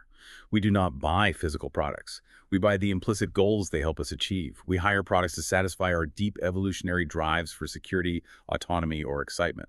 And finally, we saw that the only way to successfully communicate those invisible goals is to become masters of environmental signals, ensuring that every angle, sound, and shape we present culturally decodes into the exact mental concept that satisfies our customers' hidden desires. By understanding this intersection of biology and behavioral economics, we can finally step out of the dark ages of marketing guesswork and into the light of intentional scientific design. It completely changes how you view the modern world. Every store layout, every advertisement, every product design suddenly looks like a piece of behavioral architecture. So here is a forward-looking thought for you to mull over as we wrap up this deep dive. The next time you find yourself standing in a store aisle or scrolling late at night on your phone and you suddenly and impulsively click buy on something you had absolutely no intention of purchasing, don't ask your pilot why you wanted it. Ask yourself, what invisible behavioral rocks were just removed from my path? What high-priced anchor was I secretly compared against? And what deep psychological job did my autopilot just hire this object to do? Why is it that 80 to 90% of new products fail every single year? I mean, even when corporations pour tens of millions of dollars into focus groups and, massive market research. Staggering number. Right. Or think about this. Why does a completely bizarre television ad, like featuring a gorilla playing the drums to a Phil Collins song, absolutely skyrocketed a chocolate brand Oh, sales? the Cadbury ad. Classic. Exactly. But then the carefully planned, high-budget sequel with a much clearer message just completely flops. Well, it's because the traditional approach to business, the one that's, still preached in boardrooms and business schools everywhere, is basically built on a delusion. A delusion. Yeah, a fundamental delusion. It assumes consumers are perfectly rational actors, Yeah. that we carefully weigh objective pros and cons before making a logical choice. But the reality is that almost everything we do is driven by invisible biological forces we aren't even aware of. And that is exactly what we are getting into today. We are taking a deep dive into Chapter 3, which covers decision science.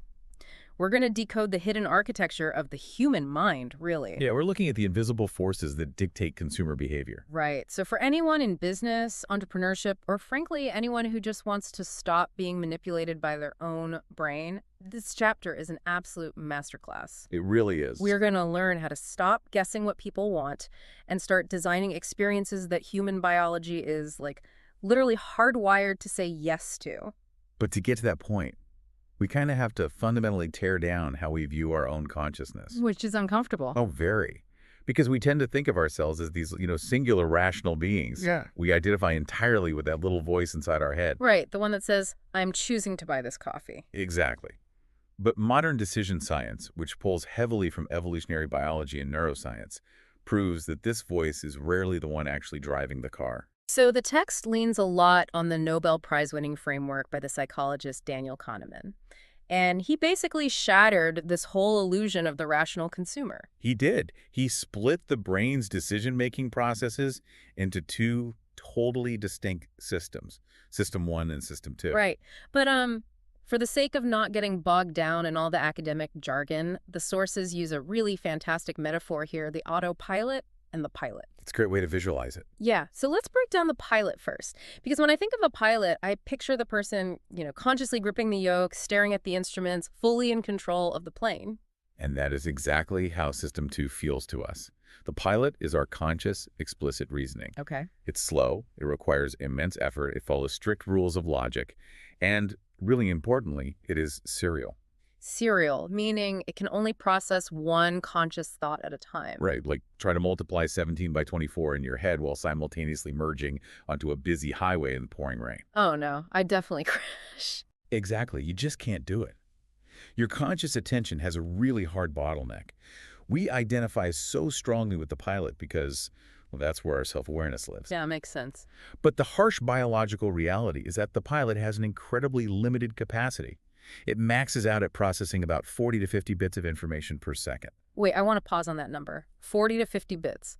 Because 50 bits per second sounds shockingly low, especially when you consider just how complex the world around us is. It is tiny. I mean, microscopically small. And this limited bandwidth is the exact reason it's so hard to remember a random 8-digit phone number without repeating it over and over to yourself. Right, right. Or why you completely lose the thread of a complex conversation if, like, a siren suddenly blares outside the window. Exactly. The pilot's working memory gets overwhelmed rapidly because thinking actual, deliberate, logical reasoning is biologically expensive.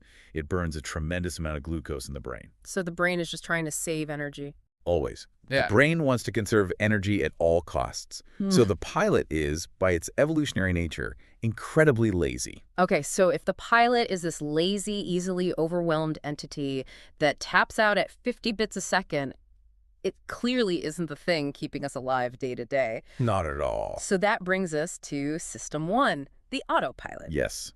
The autopilot operates entirely in the background. It's implicit, meaning it happens without our conscious awareness. It's just humming along. Yeah, and it is incredibly fast. Oh. It runs in parallel rather than serial, and it never, ever sleeps. Wow. And while the pilot struggles to handle 50 bits of information per second, the autopilot is processing around 11 million bits per second. 11 million. I mean, I am really trying to wrap my head around that scale. It's a leap, right? It really is. The difference between 50 and 11 million, it isn't just a matter of degree. It's a completely different dimension of reality. How does the autopilot even consume that much data? Well, think about your current state right now. You're listening to my voice, which your pilot is focusing on. Right. But your autopilot is simultaneously processing the temperature of the room, The feeling of the chair against your back, Oh, the wow. peripheral movement of shadows on the wall, the ambient hum of the air conditioner, your internal heart rate, your blood sugar levels, It's doing all of that right now. all of it. Plus, it's accessing decades of associative memories related to the exact words we are saying. It is taking all of that in millions of times a second, effortlessly rendering judgments and making decisions, long before your conscious pilot even realizes a choice needs to be made. That is just mind-blowing. The sources offer a really great analogy for this, but I actually want to take it a step further to really picture it. Let's hear it. Imagine the brain as this massive high-end restaurant. Okay. The autopilot is the chaotic, high-speed kitchen staff in the back. You know, dozens of chefs chopping, boiling, tasting. They're referencing a lifetime of recipes via muscle memory, processing thousands of ingredients simultaneously. And they never stop to consciously think about how to hold a knife. Right, it's just automatic. Yeah. The pilot, on the other hand, is the solitary food critic sitting at a quiet table in the front of the house. They're carefully taking a single bite of the finished dish, chewing very slowly, and then writing down a conscious thought about it. That captures the dynamic perfectly. Thanks. The critic fully believes they are the most important person in the restaurant. But the kitchen is actually doing 99% of the actual work. Right. And to prove how aggressively the kitchen staff overrules the critic, the sources cite this really famous bat and ball math problem. We should just walk through it right now. Ah, I love this one. Yeah, listeners, play along if you can, and pay close attention to what your brain immediately shouts at you. I remember reading this in the text and feeling almost offended by how my brain reacted. Most people do. Okay, here's the scenario. A baseball bat and a ball cost $1.10 in total. The bat costs exactly $1 more than the ball. How much does the ball cost? Now, when presented with that problem, what is the very first number that just flashes into your mind? 10 cents. It just feels undeniably correct. $1.10. The bat is $1, the ball is 10 cents. It just locks together like a puzzle piece. And that intuitive jump happens to the vast majority of people, including, by the way, students at MIT, Harvard, and Princeton, where this was extensively tested. Really? Harvard students, too. Yes. But let's force the pilot to wake up and actually scrutinize that answer. Okay, let's do the math. If the ball costs 10 cents and the bat costs $1 more than the ball, then the bat costs $1.10. Which means the total would be $1.20. Precisely. So the Okay. 10-cent answer is completely wrong. Yeah. The correct answer is that the ball costs 5 cents, making the bat $1.05, for a total of $1.10. The math is incredibly simple. Like, a third grader could do it on paper. So why does a Harvard student's brain aggressively push the wrong answer? Like, what is physically happening in the neural circuitry there? It comes down to a concept called cognitive fluency. Cognitive fluency. Yeah. See, the autopilot doesn't care about absolute mathematical truth. It cares about survival and energy conservation. Right, saving glucose. Exactly. When it hears $1.10 and $1, the number 10 naturally splits away in a way that just feels fluent. It's smooth. It's easy. The autopilot cooks up that 10-cent dish in a microsecond and hands it out to the pilot. Here's your answer, sir, right? And the pilot, our food critic, takes one look at it, feels that sense of ease, and instead of doing the actual math, just nods and says, "Looks good to me." Wow. Because verifying the math requires effort. It requires waking up, burning glucose, and engaging working memory. Yeah. And the brain just avoids that at all costs. Which means our default state is not rational analysis. Our default state is to accept whatever feels easiest to the autopilot. Exactly. So if we apply this to consumer behavior, it completely destroys the idea that we can win over customers by throwing spreadsheets and dense feature lists at them. It really does. Let's look at how deeply the autopilot drives behavior without the pilot ever even noticing. There is this fascinating study cited in the material regarding an honesty box in an office kitchen. Oh, this one is wild. So the setup was simple. There was tea and coffee, and an honesty box where employees were supposed to drop a few coins to pay for their drinks. So a completely honor system-based setup. The conscious pilot knows there are no cameras, no one is enforcing the rules, and no logical consequence to just walking away with a free coffee. Correct. Over several weeks, the researchers made one tiny, really subtle change to the environment. Okay. Above the honesty box, they pinned a small poster. One week, the poster featured a nice picture of flowers. The following week, they swapped the flowers for a picture of a pair of human eyes staring straight ahead. And they just alternated these images back and forth. I have a hard time believing a printed out piece of paper is going to override an adult's conscious realization that they can get away with stealing coffee. How does the visual cortex bypass logic like that? It bypasses logic because the autopilot is wired for evolutionary survival within a tribe. Ah. Hundreds of thousands of years ago, if you stole food from the tribe and someone saw you, you were ostracized or killed.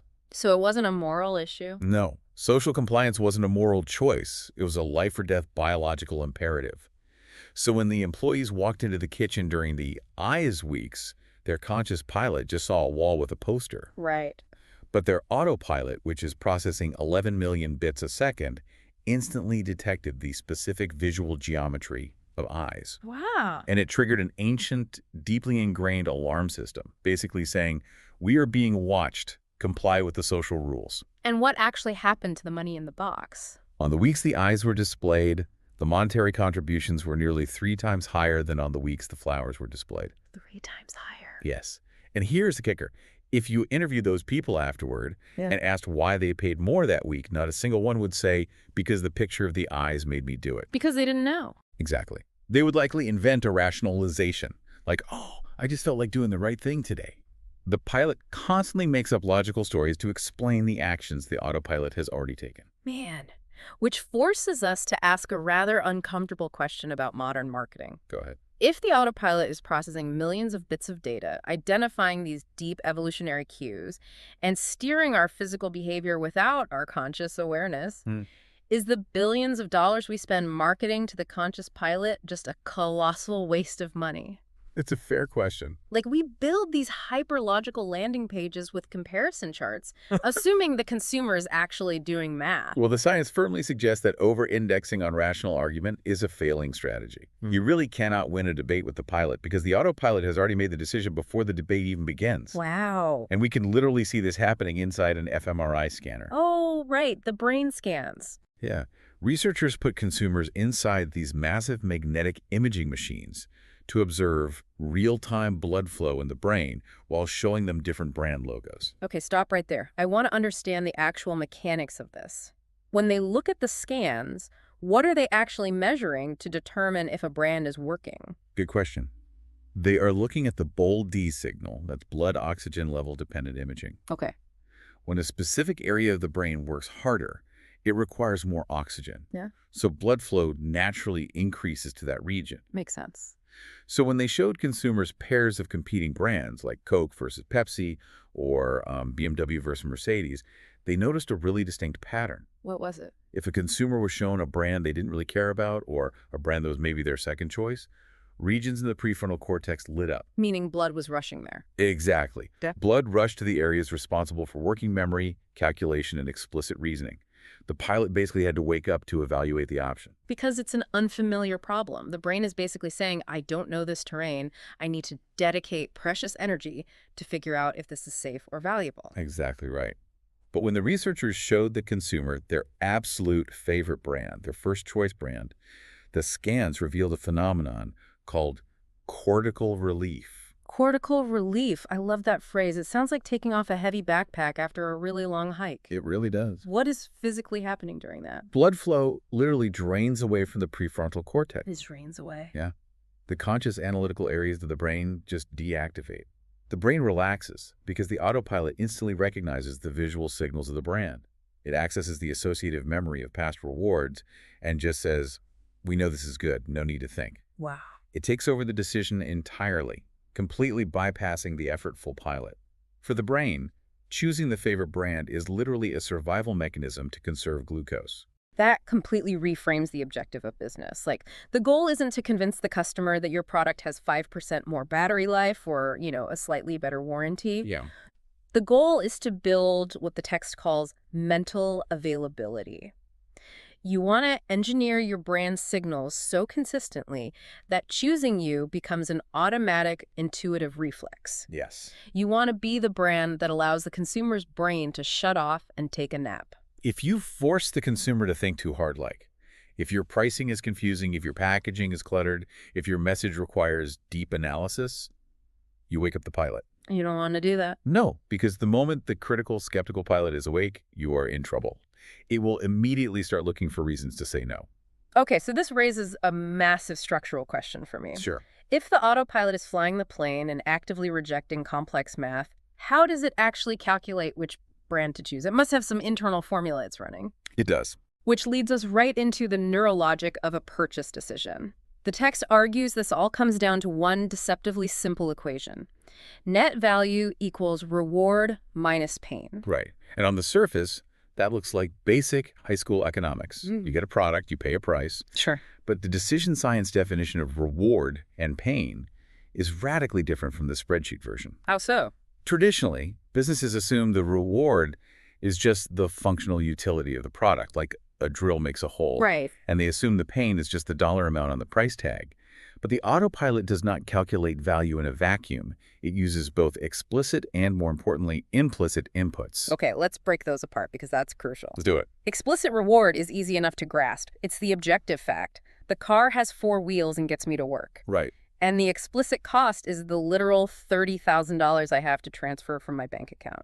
The pilot totally understands those numbers. Yes. But the implicit side feels much harder to pin down. What exactly is an implicit reward? Implicit rewards are deeply rooted psychological and evolutionary goals. Like what?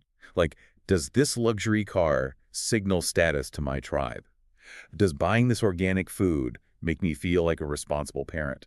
Does this sleek piece of technology make me feel cutting edge and desirable? Ah.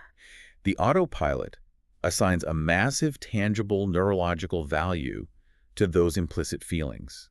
It basically treats social status as a survival resource. That makes a lot of sense. And what about implicit pain? If it's not the actual money leaving my wallet, what is it? It is behavioral friction. Friction. Yeah. Okay. How much time will this take? Do I have to fill out a painfully long form on a website? Yeah. Is the physical store layout confusing, forcing me to search for what I need? Do I have to wait 3 days for delivery instead of getting it right now? So it's annoyance. Exactly. Every tiny ounce of cognitive effort, uncertainty, or delay is processed by the autopilot as severe pain. So if net value is reward minus pain, and the brain is including all these psychological and behavioral factors, it means value is basically a total shapeshifter. It isn't a fixed number printed on a label. It fluctuates wildly depending on the context. Value is entirely relative. We really do not have an internal absolute meter that tells us what a cup of coffee or a software subscription should objectively cost. We just don't know. No. We evaluate things by comparing them to what is standing right next to them. Which brings us to the famous behavioral economics experiment involving The Economist magazine. Yes. The sources highlight this, and it blew my mind when I first read it. I actually had to reread the setup twice just to make sure I wasn't missing something. It's a great study. Walk us through it. So, researchers noticed the pricing page on The Economist's actual website and decided to test it. The website offered 3 subscription tiers. Option 1 was a web-only subscription for $59. Okay. Option 2 was a print-only subscription for $125. Right. And option 3 was a web and print combination subscription, also for $125. I remember looking at that and thinking, why would option 2 even exist? Like, you can get the print version for $125, or you can get the print and the web versions for the exact same price. Exactly. Option 2 is a completely useless decoy. Only a fool would pick it. And the data confirm that. When researchers tested this setup with a large group of people, exactly 0% chose the $125 print-only option. Naturally. It seemed like a total waste of space on the website. In that 3-option scenario, 16% of people chose the cheap $59 web option, and an overwhelming 84% chose the $125 combination deal. Which makes sense, because the combination deal feels like you are getting the web subscription for free. Right. But here is where the science exposes the flaw in our thinking. Okay. The researchers ran a second test with a totally new group of people. This time, they simply deleted that useless $125 print-only decoy. They just removed it. Yeah. So they only offered 2 choices: the $59 web-only option and the $125 combination deal. Right. Now, logically, since nobody wanted the decoy anyway, removing shouldn't change anything, right? Right. If we are rational calculators, the preferences should stay exactly the same. Instead, the preferences violently flipped. Wow. When the decoy was removed, a massive 68% of people suddenly chose the cheaper $59 option, and only 32% chose the expensive combination deal. That is just staggering to me. The exact same two products were offered at the exact same prices, but the presence of an ugly, useless third option completely dictated which one people bought. It completely changed the math. Let's dig into the cognitive math happening in the autopilot here. Why does that decoy hold so much power over us? Because without the decoy, the pilot actually wakes up and tries to evaluate $59 versus $125. It starts asking, do I really need the print magazine? Is it worth spending more than double? And that requires effort. Yes. And the safe, energy-conserving bet is to just spend less money. But when you insert that $125 print-only decoy, you fundamentally change the framing. How so? The autopilot instantly anchors onto the $125 price tag for print. When it sees the combination deal right next to it for the exact same price, it doesn't do a complex analysis of personal need. It simply registers a massive, immediate contrast. It says, I am getting something for nothing. Exactly. This is an enormous reward. The implicit reward spikes so high that it dwarfs the explicit cost. The perceived value is created entirely by the contrast, not by the product itself. It's like standing next to someone very short to make yourself look incredibly tall. The reality of your height hasn't changed at all, but the perception is completely manipulated. That's a perfect analogy. And this completely upends how we normally think about pricing strategy, doesn't it? If your premium product isn't selling, the answer isn't necessarily to lower the price. No, not always. The answer might be to introduce an even more expensive, slightly inferior product right next to it, just to make the premium product look like a steal. Exactly. You manipulate the context, which manipulates the autopilot's calculation of value. And this principle of relative perception extends far beyond just pricing. It applies to the physical reality of the product itself. The physical reality. Yeah, the shape, the weight, the texture. Yeah. These physical interfaces send signals that the autopilot instantly translates into value. The text gives a fantastic visual example of this. Castrol motor oil versus Adidas shower gel. Yes. If you put those two bottles side by side without the labels, their physical silhouettes are remarkably similar. They both have these highly engineered, asymmetrical, ribbed, rugged shapes. And that is not an accident of design. No. No. The interface, the physical shape of the bottle, is actively communicating a concept. The autopilot processes shapes implicitly. Okay, explain that. Well, sharp, angular, rugged shapes are processed in the brain as aggressive, masculine, energetic, and engineered, while round, soft shapes are processed as gentle, safe, and feminine. Right. So by putting shower gel into a bottle that looks like it belongs in a mechanic's garage, Adidas is bypassing the conscious mind entirely. They're speaking right to the autopilot. Exactly. They are directly injecting the abstract concepts of masculinity and raw power into the consumer's perception of the product. It increases the implicit reward before the person even opens the cap to smell it. Wow. The physical interface literally creates psychological value out of thin air. It does. You know, this finally explains the Starbucks phenomenon to me. How so? Well, if you take a standard Starbucks dark roast, strip away all the branding, put it in a plain white styrofoam cup, and have people drink it in a sterile fluorescent-lit DMV waiting room, nobody in their right mind would willingly pay $5 for it. Not a chance. The explicit reward, the caffeine in the hot liquid, does not justify the explicit cost. But the moment you change the interface, the moment you walk into the store, you smell the rich aroma of roasted beans that they intentionally vent into the room. Yes. You hear the specific indie folk playlist. You see the warm amber lighting and the dark wood counters. You hold a heavy, textured paper cup with a green siren logo. All of those physical, sensory inputs are just vacuumed up by the autopilot. And the autopilot processes all those sensory cues, the warmth, the comfort, the feeling of status, the global community, and it adds all of them to the reward side of the equation. Stacks them up. Exactly.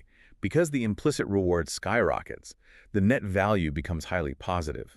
The brain is therefore perfectly willing and even eager to hand over the $5. You aren't buying coffee, you're buying the context. Okay, I'm going to play devil's advocate for a second here. Please do. Because this all sounds great in a booming economy where people have lots of disposable income. But surely, when inflation hits, when budgets tighten, all these psychological tricks fly out the window, right? In a recession, the explicit financial cost, the price tag, always has to win out. People are going to hunt for the absolute cheapest option, regardless of the warm lighting or the rugged bottle shape. It is a very logical assumption, but behavioral data constantly proves it wrong. Really? Yes. Obviously, explicit cost matters more when budgets are tight. But remember the other side of the pain equation, implicit behavioral costs. Friction, time, effort. Exactly. Even in a recession, if you can drastically reduce the behavioral cost, you can maintain a higher price point than a competitor who makes the customer work harder. Okay, walk me through a real-world example of behavioral cost trumping financial cost. Look at Amazon. Amazon's entire empire is essentially built on the systematic annihilation of implicit pain. True. Think about the buy now with one click button. They do not always offer the absolute lowest price on the internet for every single item. Definitely not. If you spent 45 minutes scouring obscure discount sites, setting up new accounts, and entering your credit card information, you could probably save $2 on a book. Right. But the autopilot weighs that 45 minutes of cognitive friction, uncertainty, and effort as massive neurological pain. The brain hates it. It hates it. Amazon allows you to push one button, and the item arrives at your door the next day. The behavioral cost is practically zero. So even if the explicit price is slightly higher, the net value remains vastly superior because the pain of friction has been completely removed. So reducing the amount of thinking your customer has to do is literally as valuable as giving them a discount. Functionally, yes. That is a profound practical takeaway. You don't always have to slash your margins to survive a tough market. You can increase your net value by adding psychological rewards through better framing, like the economist decoy, or by ruthlessly eliminating every single unnecessary click, form, or delay in your customer journey. And if we pull back and look at the broader implication here, it leads to a rather startling conclusion. If value is completely relative, and if the context determines the value, then the way a product is presented to us must be fundamentally more important than the objective reality of the product itself. Wow. Which brings us to arguably the most philosophical part of the chapter, the power of perception and the decoding of the interface. Yes. We are talking about how the brain physically takes signals from the world and basically hallucinates meaning into them. There's a phrase from the sources that I just can't stop thinking about: conceptual consumption. It is perhaps the most important concept for understanding modern human behavior. Explain it for us. Our prehistoric brains evolved over hundreds of thousands of years to forage for and consume physical calories. If you found a berry, you consumed it to survive. The reward was biological. Right, very straightforward. But today, in the developed world, our basic caloric survival needs are largely met. We aren't foraging for survival anymore. So what does that massive calorie-hungry brain do? It shifts from consuming physical things to consuming abstract concepts. Okay, I need a concrete breakdown of this. How do I consume a concept? Okay, when you go to a florist and buy a dozen long-stemmed red roses for an anniversary, Yeah. you are not buying the physical plant matter. Obviously. You aren't going to eat them. You aren't building a shelter out of them. Hopefully not. Right. The physical interface, the deep crimson color of the petals, the sharpness of the thorns, the elegant length of the stem, all of that is scanned by the autopilot and instantly translated into the abstract mental concept of romance and devotion.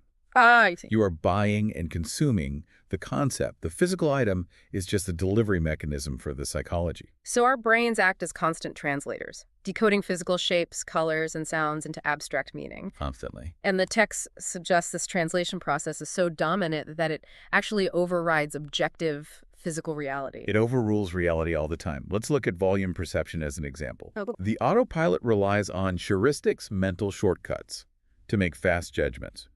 When assessing how much liquid a container holds, the autopilot uses a very simple evolutionary shortcut.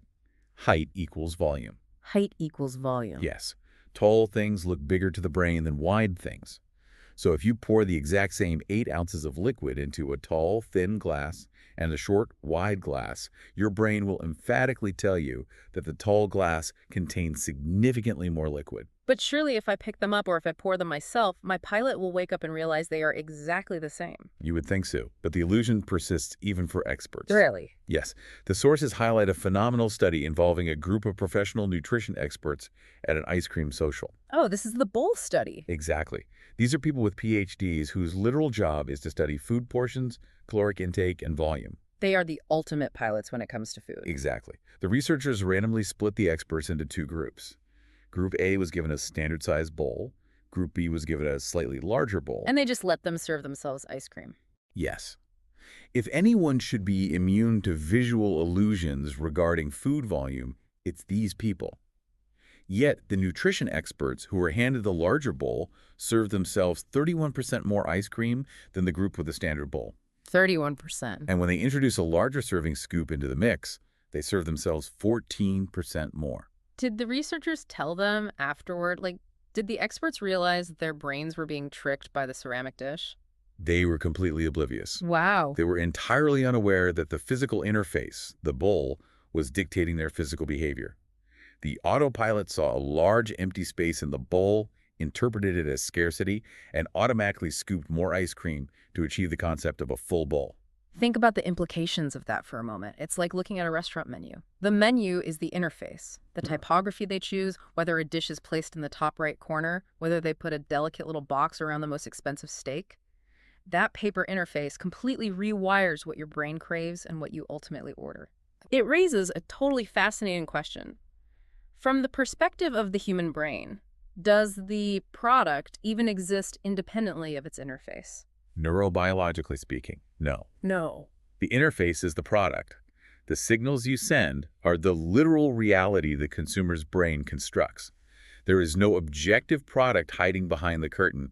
The perception becomes the biological truth. That is wild. The ultimate proof of this, I think, is the speed camera example from the United Arab Emirates. Oh, that's a brilliant case study. This was by far my favorite case study in the entire text because it perfectly contrasts the failure of the pilot with the massive success of the autopilot, lay out the problem they were facing. So the UAE government wanted to reduce traffic speeds, particularly around school zones, to increase safety. Right. The traditional logical approach to this problem, the pilot approach, is to put up a metal sign showing the speed limit in numbers.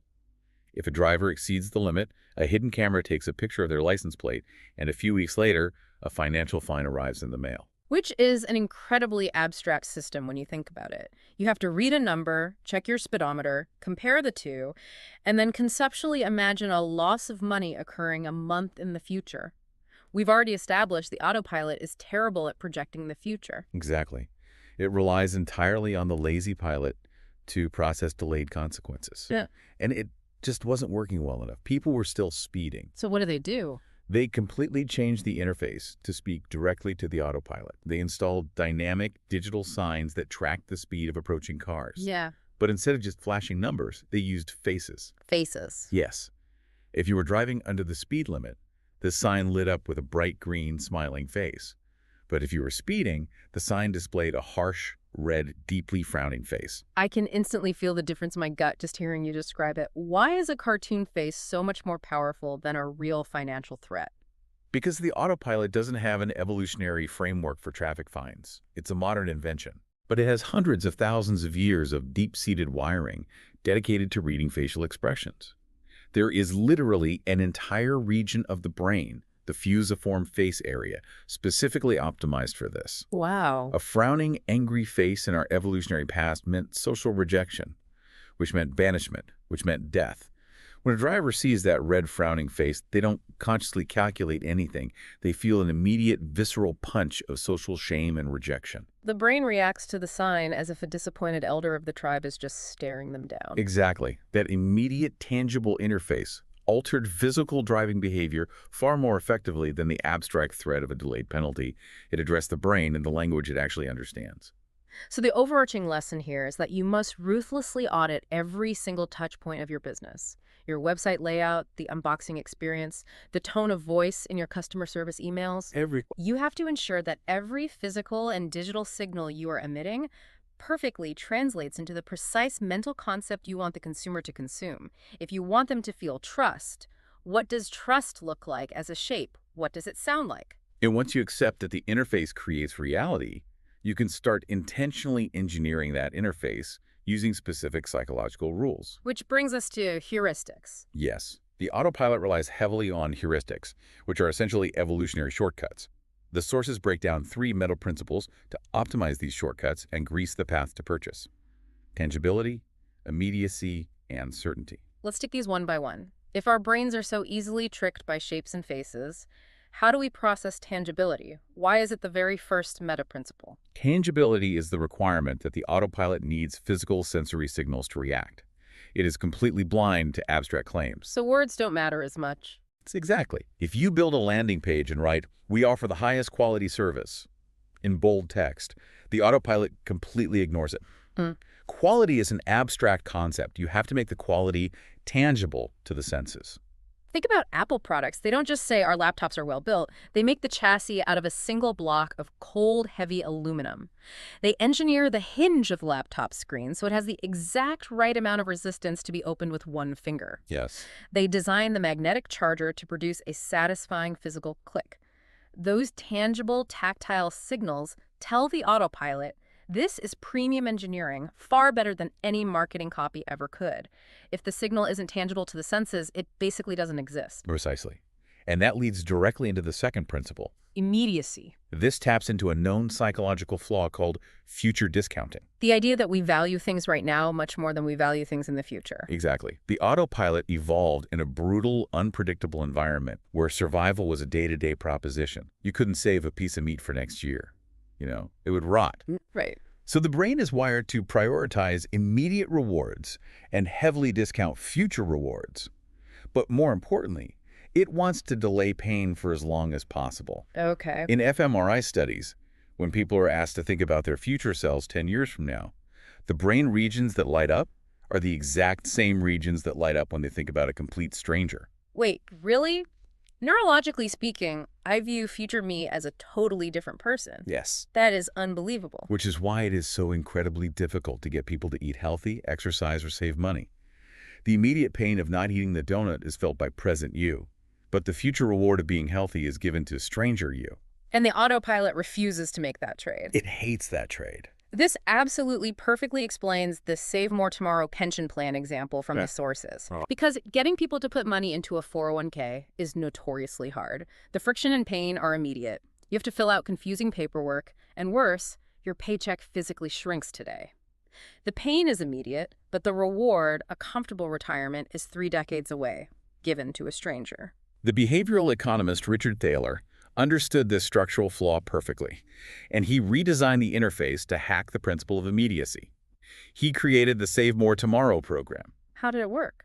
Instead of asking employees to give up money today, the program asks them to commit today to allocate a portion of their future pay raises to their retirement fund. Oh, that is insidious in the best way possible. By doing that, you completely eliminate the immediate pain. My paycheck today stays exactly the same. Present me suffers zero loss. Zero loss today. The financial pain is pushed off into the abstract future, falling on the shoulders of future me. Exactly. You align the interface with the autopilot's innate desire to delay pain. By making the cost abstract and delayed while capturing the immediate emotional reward of doing the responsible thing, participation rates and overall savings skyrocketed. It is an absolute masterclass in behavioral engineering. Which brings us to the third principle, which might be the most powerful one of all: certainty. Certainty. This taps into the concept of loss aversion. We humans have a bizarre relationship with losing things. We don't just dislike losing things, we are biologically terrified of it. Why is that? Evolutionary psychologists believe this is because in ancestral environments, gaining an extra day's worth of food was a nice bonus, but losing a day's worth of food meant starvation and death. So the stakes were asymmetric. Completely. Therefore, the pain of loss is heavily amplified by the brain. Studies consistently demonstrate that we feel the psychological pain of losing something roughly twice as intensely as we feel the joy of gaining something of the exact same value. So losing a $100 bill hurts twice as much as finding one feels good. Exactly. Because of this, the autopilot aggressively seeks certainty. It wants the safe, guaranteed option where loss is minimized. This overwhelming desire for safety and certainty is why default settings are so unbelievably powerful, right? The brain views whatever is pre-selected as the safe tribal norm. The power of defaults cannot be overstated. It requires conscious effort from the pilot to change a default setting, and as we know, the pilot is lazy. But more importantly, the autopilot assumes that the default is the recommended risk-free path. Right. The sources point to a staggering real-world example of this: organ donation rates across different European countries. This is a profound example because it deals with a deeply personal moral decision, not just, buying a sweater. You would assume a decision about what happens to your body after death would be highly rational and governed by deep personal philosophy. You would think so. But look at the data. In countries like Germany or the UK, where the DMV form asks you to opt in to be a donor, meaning you have to actively check a blank box, participation rates hover around 10 to 15%. Hmm. But in countries like Austria or Belgium, the form has an opt-out default. You are automatically considered a donor unless you exert effort to check a box to stop it. And the participation rates there. Nearly 100%. 100%. The exact same medical procedure, the exact same moral weight, but simply changing the default ink on a piece of paper fundamentally alters the behavior of entire nations. Because checking the box to opt out feels like taking a risk. It feels like deviating from the safe, certain norm. We see this capitalized on in commerce constantly. Think about the last time you took a taxi in a major city. When they introduced credit card touchscreens in the back of cabs, they didn't leave the tip amount blank. They set the default suggestions to 20%, 25%, and 30%. Yes, the anchor. Because those numbers were presented as the certain, effortless, socially acceptable defaults, the physical friction of typing in a custom lower amount felt like an explicit, painful violation of the norm. Driver incomes rose significantly simply because of the interface default. But the ultimate demonstration of loss aversion has to be the pizza Oh, experiment. I love this one. This is a masterclass in manipulating what we call the endowment effect. Break down how they set this up. Researchers in the U.S., and later replicated in Italy to prove it wasn't just a cultural quirk, tested two radically different interfaces for ordering a pizza. Okay. Group A was given the traditional build-it-up interface. They were offered a basic margarita cheese pizza and given a list of toppings they could add, each costing a little extra money. This is how every pizza place on Earth operates. You start with cheese, you add pepperoni, you add mushrooms, and the price goes up. Right. Now, Group B was given a scale-it-down interface. They were presented with a fully loaded pizza that already included every single topping imaginable at a high baseline price. Wow, okay. Their task was to subtract the toppings they didn't want, and for each one they removed, the price would drop. So both groups have the exact same goal, the exact same ingredients, and the exact same pricing structure. But the starting point is completely reversed. What happens? Group B ended up with significantly more toppings, almost twice as many in some variations of the study, than Group A. Why? It's just a list of ingredients. Why does starting from a fully loaded pie make people eat more pepperoni? It's the endowment effect combined with loss aversion. When Group B is presented with the fully loaded pizza as the default starting point, their autopilot instantly takes psychological ownership of it. They feel endowed with those toppings. It's their pizza now. Exactly. Taking a topping off no longer feels like saving money. It feels like losing a piece of their pizza. Because loss hurts twice as much as gain, the psychological pain of removing the sausage is higher than the financial reward of saving 50 cents. Wow. Conversely, for Group A, adding a topping feels like an act of financial loss, so they are conservative. Think about the last time you bought a car online or built a custom laptop on a tech website. They always default you to the fully loaded premium model, don't they? Always. They make you actively untick the boxes for the better speakers or the faster processor. They are weaponizing your own loss aversion against you in real time. It is deeply effective because it speaks the biological language of the brain. And as you noted earlier, this isn't just an American consumerism trick.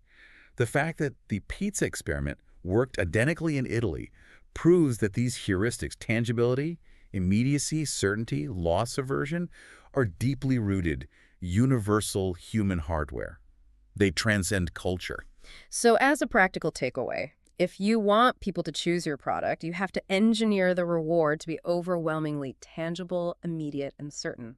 Let them touch it, give it to them right now, and make it the safe default. Yes. And you must engineer the cost or the friction to be abstract, delayed into the future, and minimized.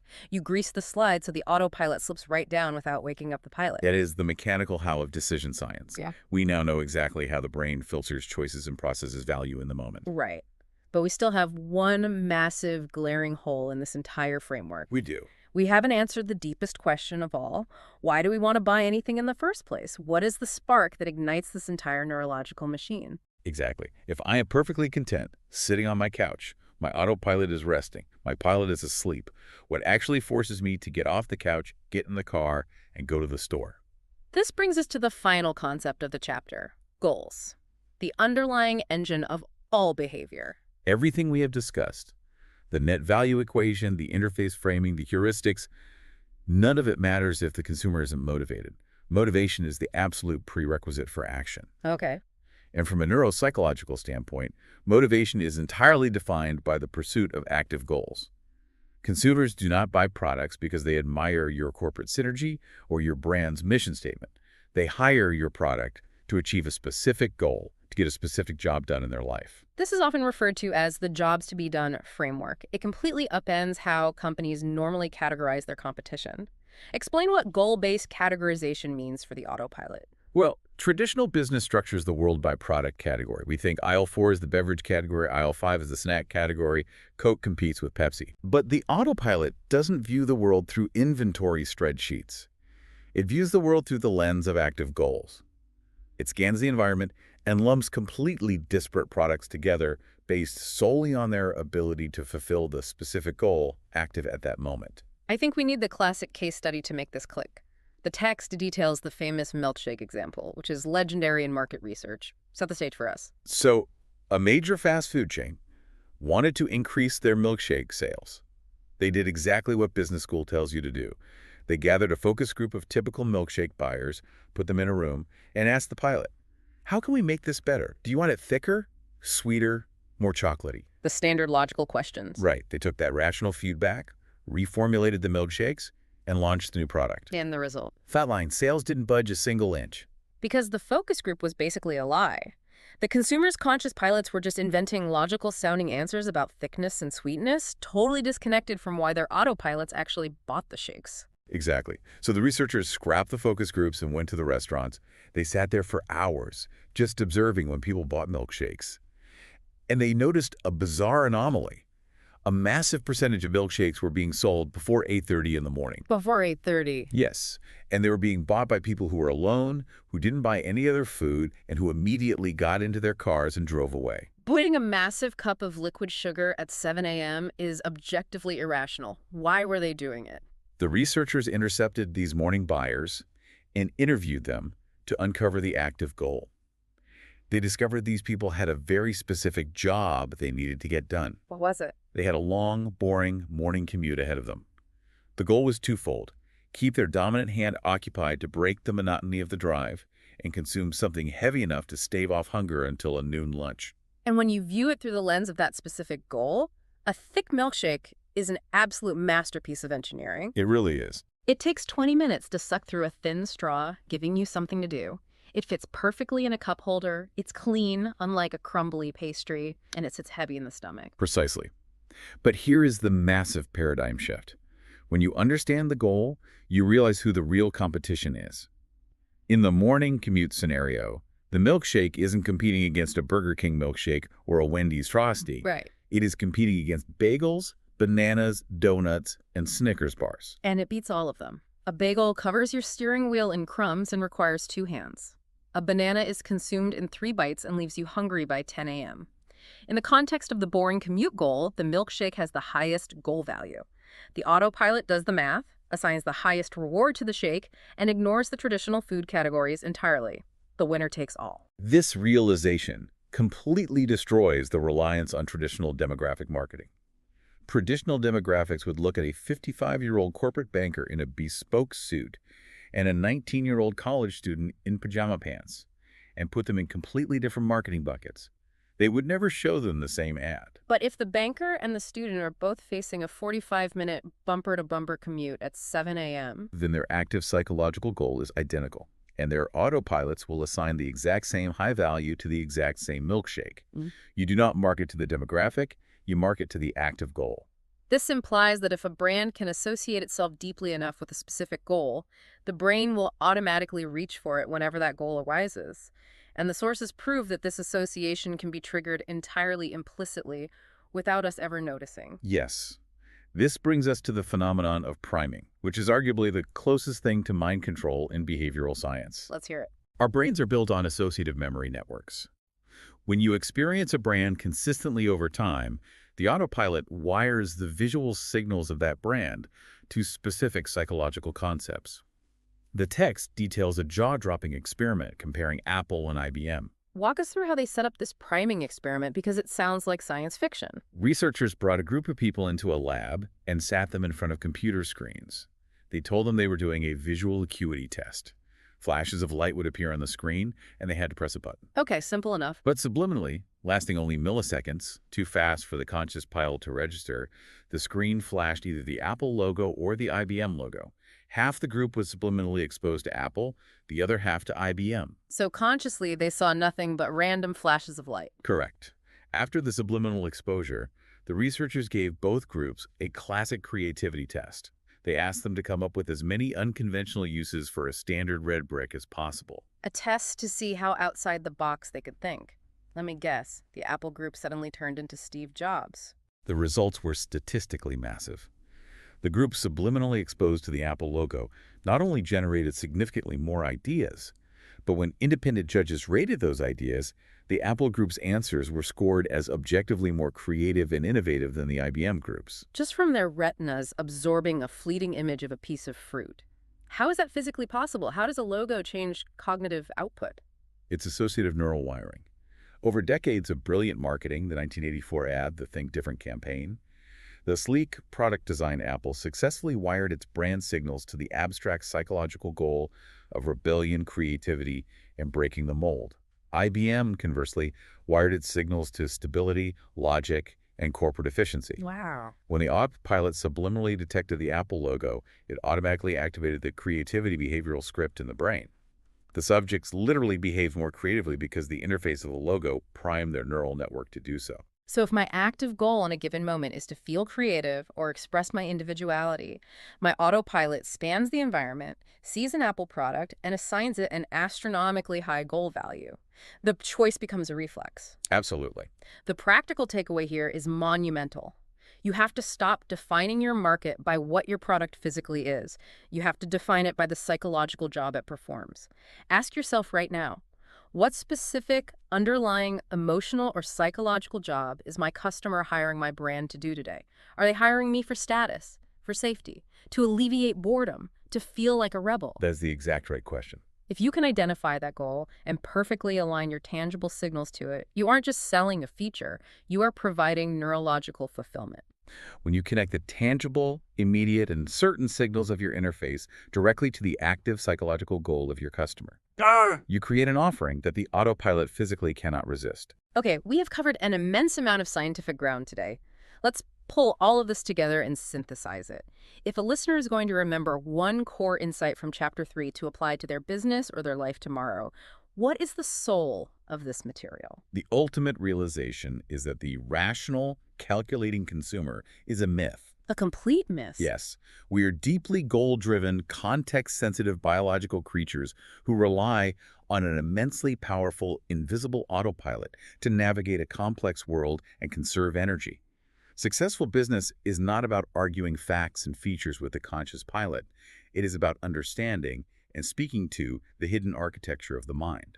It's about designing an environment where the right choice feels effortless. You have to align your tangible, immediate, and certain signals with the specific jobs the consumer's autopilot is trying to complete. If you engineer your interface, whether it's the shape of a bottle, the layout of a pricing page, or the default setting on a form to make the implicit reward feel massive and the behavioral friction feel non-existent, the decision stops being a debate. It becomes an automatic, intuitive reflex. When you master that, you shift from hoping and guessing what people might want to scientifically predicting and shaping what they will invariably choose. As we move past the underlying science of how choices are made, our next deep dive will explore how to take these invisible forces and bring them to life across every single physical and digital touchpoint of a brand's journey. We will see how these abstract psychological theories translate into actual profitable reality. But before we get there, we want to leave you with a provocative thought to mull over. Tomorrow morning, when you reach for your favorite brand of coffee, or when you blindly accept the default settings on a new app, or when you find yourself drawn to a ruggedly shaped bottle in the shower, think back to that gorilla playing the drums. Take a hard look at your own behavior and ask yourself, did you consciously make that choice? Or did your autopilot do all the heavy lifting before you even realized the game had begun? Why are you perfectly happy to pay $5 for coffee at a cafe, but you will agonizingly debate whether to spend 99 cents on an app you'll use every single day? It sounds completely absurd when you hold those two behaviors up to the light, doesn't it? You'll tap your card for a latte that will be, gone in 15 minutes without a second thought. Yeah. But you'll sit there staring at your phone screens, scrolling through reviews, wondering if that $1 is really worth parting with for a piece of software that could, like, genuinely improve your daily routine. It is literally the ultimate mystery of consumer behavior. Yeah. We love to tell ourselves this flattering story that we make rational purchasing decisions. Oh, absolutely. We walk around believing we are these perfectly logical, calculating machines, like we're carefully weighing the objective pros and cons of every single thing we buy. Comparing utility against cost in some sort of internal Excel spreadsheet. Exactly. But the reality is entirely different. Our brains are actually running a hidden, lightning-fast algorithm that plays by a completely alien set of rules. And to figure out why we do this, we have to look under the hood of human biology. We are going to rip the cover right off that algorithm today. Okay, let's unpack this. Today, we are looking at the moment of truth. The exact fraction of a second when your brain decides to pull out a credit card or walk away. Right. You are going to learn the hidden neurologic behind how we weigh value against cost, and why the physical interface of a decision matters just as much as the product itself. Yeah, it really does. So for anyone interested in business, marketing, or entrepreneurship, this is your blueprint for removing friction. It's how you make your product the easiest, most irresistible choice in the room. We are doing a deep dive into the science of why we buy, specifically focusing on that crucial interface between the consumer and the choice. We're drawing on some incredible insights today from behavioral economics, neuroscience, and cognitive psychology. But to really grasp what is happening in that fraction of a second, Yeah. we have to understand the operating system we are all running on. Right. Before we get into the brain scanners and the pricing experiments, we need to talk about the cognitive hardware. Absolutely. Because we throw around words like decision and choice, but it's not a single unified process in the brain, is it? We are actually dealing with dual systems. We owe a massive debt here to the psychologist Daniel Kahneman. He popularized the concept of System 1 and System 2 thinking. Okay, break that down for us. Think of System 1 as your autopilot. It is fast, intuitive, emotional, and mostly unconscious. Got it. And then System 2 is your pilot. It is slow, deliberate, analytical, and highly conscious. Let's give the listener a way to feel the difference right now. Let's do it. If I ask you, the listener, what is 2 plus 2, the answer 4 just pops into your head instantly. You didn't have to work for it. No effort at all. You didn't fire up the analytical engine. That is your autopilot handing you the answer. But if I ask you to multiply 17 by 24 in your head, everything changes. Oh man, yeah. You feel a sudden cognitive strain right away. Exactly. Your pupils actually dilate. Your heart rate might even tick up a beat. You have to hold numbers in your working memory, carry the one, and actively force your brain to do the work. That is your pilot taking the controls. And the crucial thing to understand is that the pilot requires a massive amount of metabolic energy. The brain is a glucose-hungry organ. Right. So deep analytical thought is incredibly expensive from a biological standpoint. So because the brain wants to conserve energy to keep us alive, it defaults to the autopilot whenever possible. Yes. The pilot is basically a lazy teenager sleeping in the basement, and it only wakes up if the autopilot encounters a major crisis it can't handle. That is a brilliant way to conceptualize it. The autopilot handles roughly 95% of our daily cognitive load. Wow, 95%. Yeah. It reads the emotional tone of a room. It judges the distance of a car pulling into our lane. And crucially, for our deep dive today, it makes the vast majority of our purchasing decisions. This brings us to the core biological mechanism. Right. When we talk about making a purchase, we often use casual metaphors. We say, oh, I weighed the options, or the price was a bit painful. Yeah. But looking at the source material, these aren't just metaphors. There is a literal biological mechanism happening in the brain when we look at a product and a price tag. What's fascinating here is that to see this in action, we have to look at some groundbreaking neuroscience. Right, the brain scan studies. Yes. Researchers like Brian Knudsen and George Lowenstein, they didn't just ask people how they felt about buying things. They put people inside fMRI scanners. Functional magnetic resonance imaging machine. Right. These are those massive, noisy, claustrophobic magnetic tubes. And they measure the Boldy signal blood oxygen level dependent imaging. Okay, so what does that actually mean? Essentially, they track where fresh, oxygen-rich blood is rushing in the brain, which tells us which neural circuits are firing in real time. So they slide a consumer into this noisy tube, put a screen in front of their face, and start showing them pictures of products.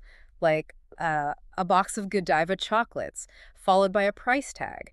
What do the glowing brain scans actually show? They show a biological battle. When the participant looks at a product, they want that beautiful box of chocolates or a sleek new piece of technology. A very specific part of the brain called the orbitofrontal cortex lights up with activity. The orbitofrontal cortex. Okay, what is the evolutionary function of that region? It is a core component of the brain's reward circuitry.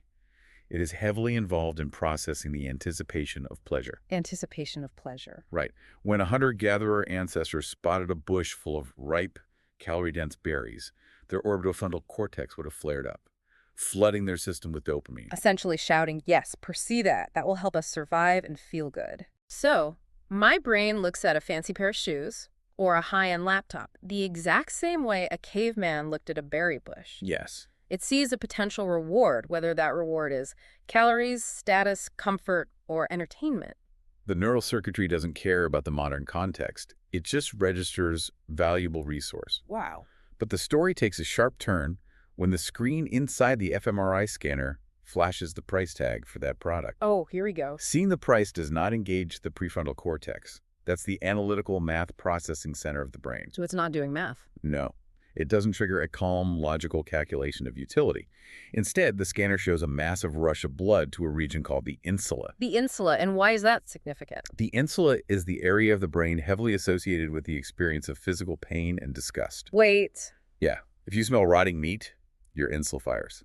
If you accidentally touch a hot stove, your insula fires. Wait. Let's make sure I'm fully absorbing this. You're saying that when I look at a price tag of $1,000 for a new phone, my brain is not doing math.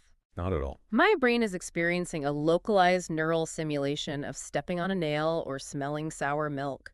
It sounds bizarre, but from the autopilot's evolutionary perspective, it makes perfect sense. To System 1, spending money is registered as a painful loss of critical resources. Oh, because losing resources back then was lethal. Exactly. In our ancestral environment, losing a resource like giving up a tool or losing a day's forage could literally mean the difference between life and death. The brain evolved to make resource loss feel painful, so we would avoid doing it. That is incredible. Price is not just a number on a piece of paper. It is literal neurological pain. So what we casually refer to as buyer's remorse is probably just the insula throbbing after the orbitofrontal cortex's dopamine rush wears off. That is a highly accurate way to frame it. What the researchers discovered is that a purchase only happens when the activation in the reward center is significantly higher than the activation in the pain center. So it's a calculation. Yes, the autopilot is calculating something called net value. Net value equals expected reward minus perceived pain. It is literally a biological battleground. The expected reward has to actively conquer the perceived pain. Right. If the pain response in the insula is too loud, I walk away. If the reward signal in the orbitofrontal cortex screams louder, my hand reaches for my wallet before my conscious pilot even knows what's happening. And this calculation happens in milliseconds. If the net value is positive enough, the decision is implicit. This completely fractures the illusion of the rational consumer. I mean, it's not a spreadsheet. It's a primal chemical war. It really is. Let's ground this in reality for the listener with a spectacular example from the sources. Voss water. Oh, the Voss water phenomenon is perhaps the most elegant demonstration of the reward versus pain equation in modern commerce. For anyone who hasn't encountered it, Voss is an ultra-premium brand of bottled water, originally sourced from Norway. Right. You find it in high-end hotels, exclusive restaurants, and really expensive supermarkets. Now, researchers and beverage experts have run numerous double-blind taste tests on this stuff. They bring in professional water sommeliers, which, yes, that is a real profession. Hard to believe, but yes. And they bring in wine experts with highly sensitive palates. In these blind tests, these experts routinely fail to distinguish Voss water from standard municipal tap water. Yeah. The objective, explicit value of the product, the H2O inside the container, is entirely unremarkable. It hydrates you. And tap water does that for a fraction of a cent. Exactly. Yet consumers happily pay a massive price premium, sometimes $5 or $10 a bottle for Voss. If price is neurological pain and the explicit reward is just basic hydration, why does anyone buy this? Yeah. The insula should be screaming to starve. The secret lies entirely in the packaging. Voss water comes in a heavy, cylindrical, minimalist glass bottle. It was actually designed by a former creative director for Calvin Klein. Wow, really? Yeah, it does not look like a beverage container. It looks like a high-end cosmetic serum or an expensive perfume. It's a gorgeous object. I mean, if I'm hosting a dinner party and I want to impress my guests, I can't put a plastic jug of tap water on the table. No, it feels cheap. It signals a lack of effort. Right. But if I place 3 heavy glass bottles of Voss along the table, it elevates the entire dining experience. It becomes a design element. Consider what is happening in the brain in that scenario. Mm. The explicit value is hydration, but the implicit value, the psychological and social reward, is enormous. Whoa. The design language of that heavy glass bottle sends intense signals to the orbitofrontal cortex. It whispers premium table decoration, social status, luxury, and sophistication. I am not buying water. I am buying a temporary upgrade to my social standing. And that implicit value creates such a massive spike in the reward center that it completely overwhelms the pain processed by the insula. That makes so much sense. The net value is overwhelmingly positive, not because the water's better, but because the psychological reward is so potent. Okay, I want to challenge this model for a moment. Let's play devil's advocate. Go for it. If business is essentially just managing this biological balance of reward versus pain, and price is literally registered as neurological pain, Right. then the ultimate cheat code for any business should just be to slash prices to zero out the pain. If I cut my price, I remove the friction in the insula, the seesaw tips toward reward, and I sell 1,000,000 units.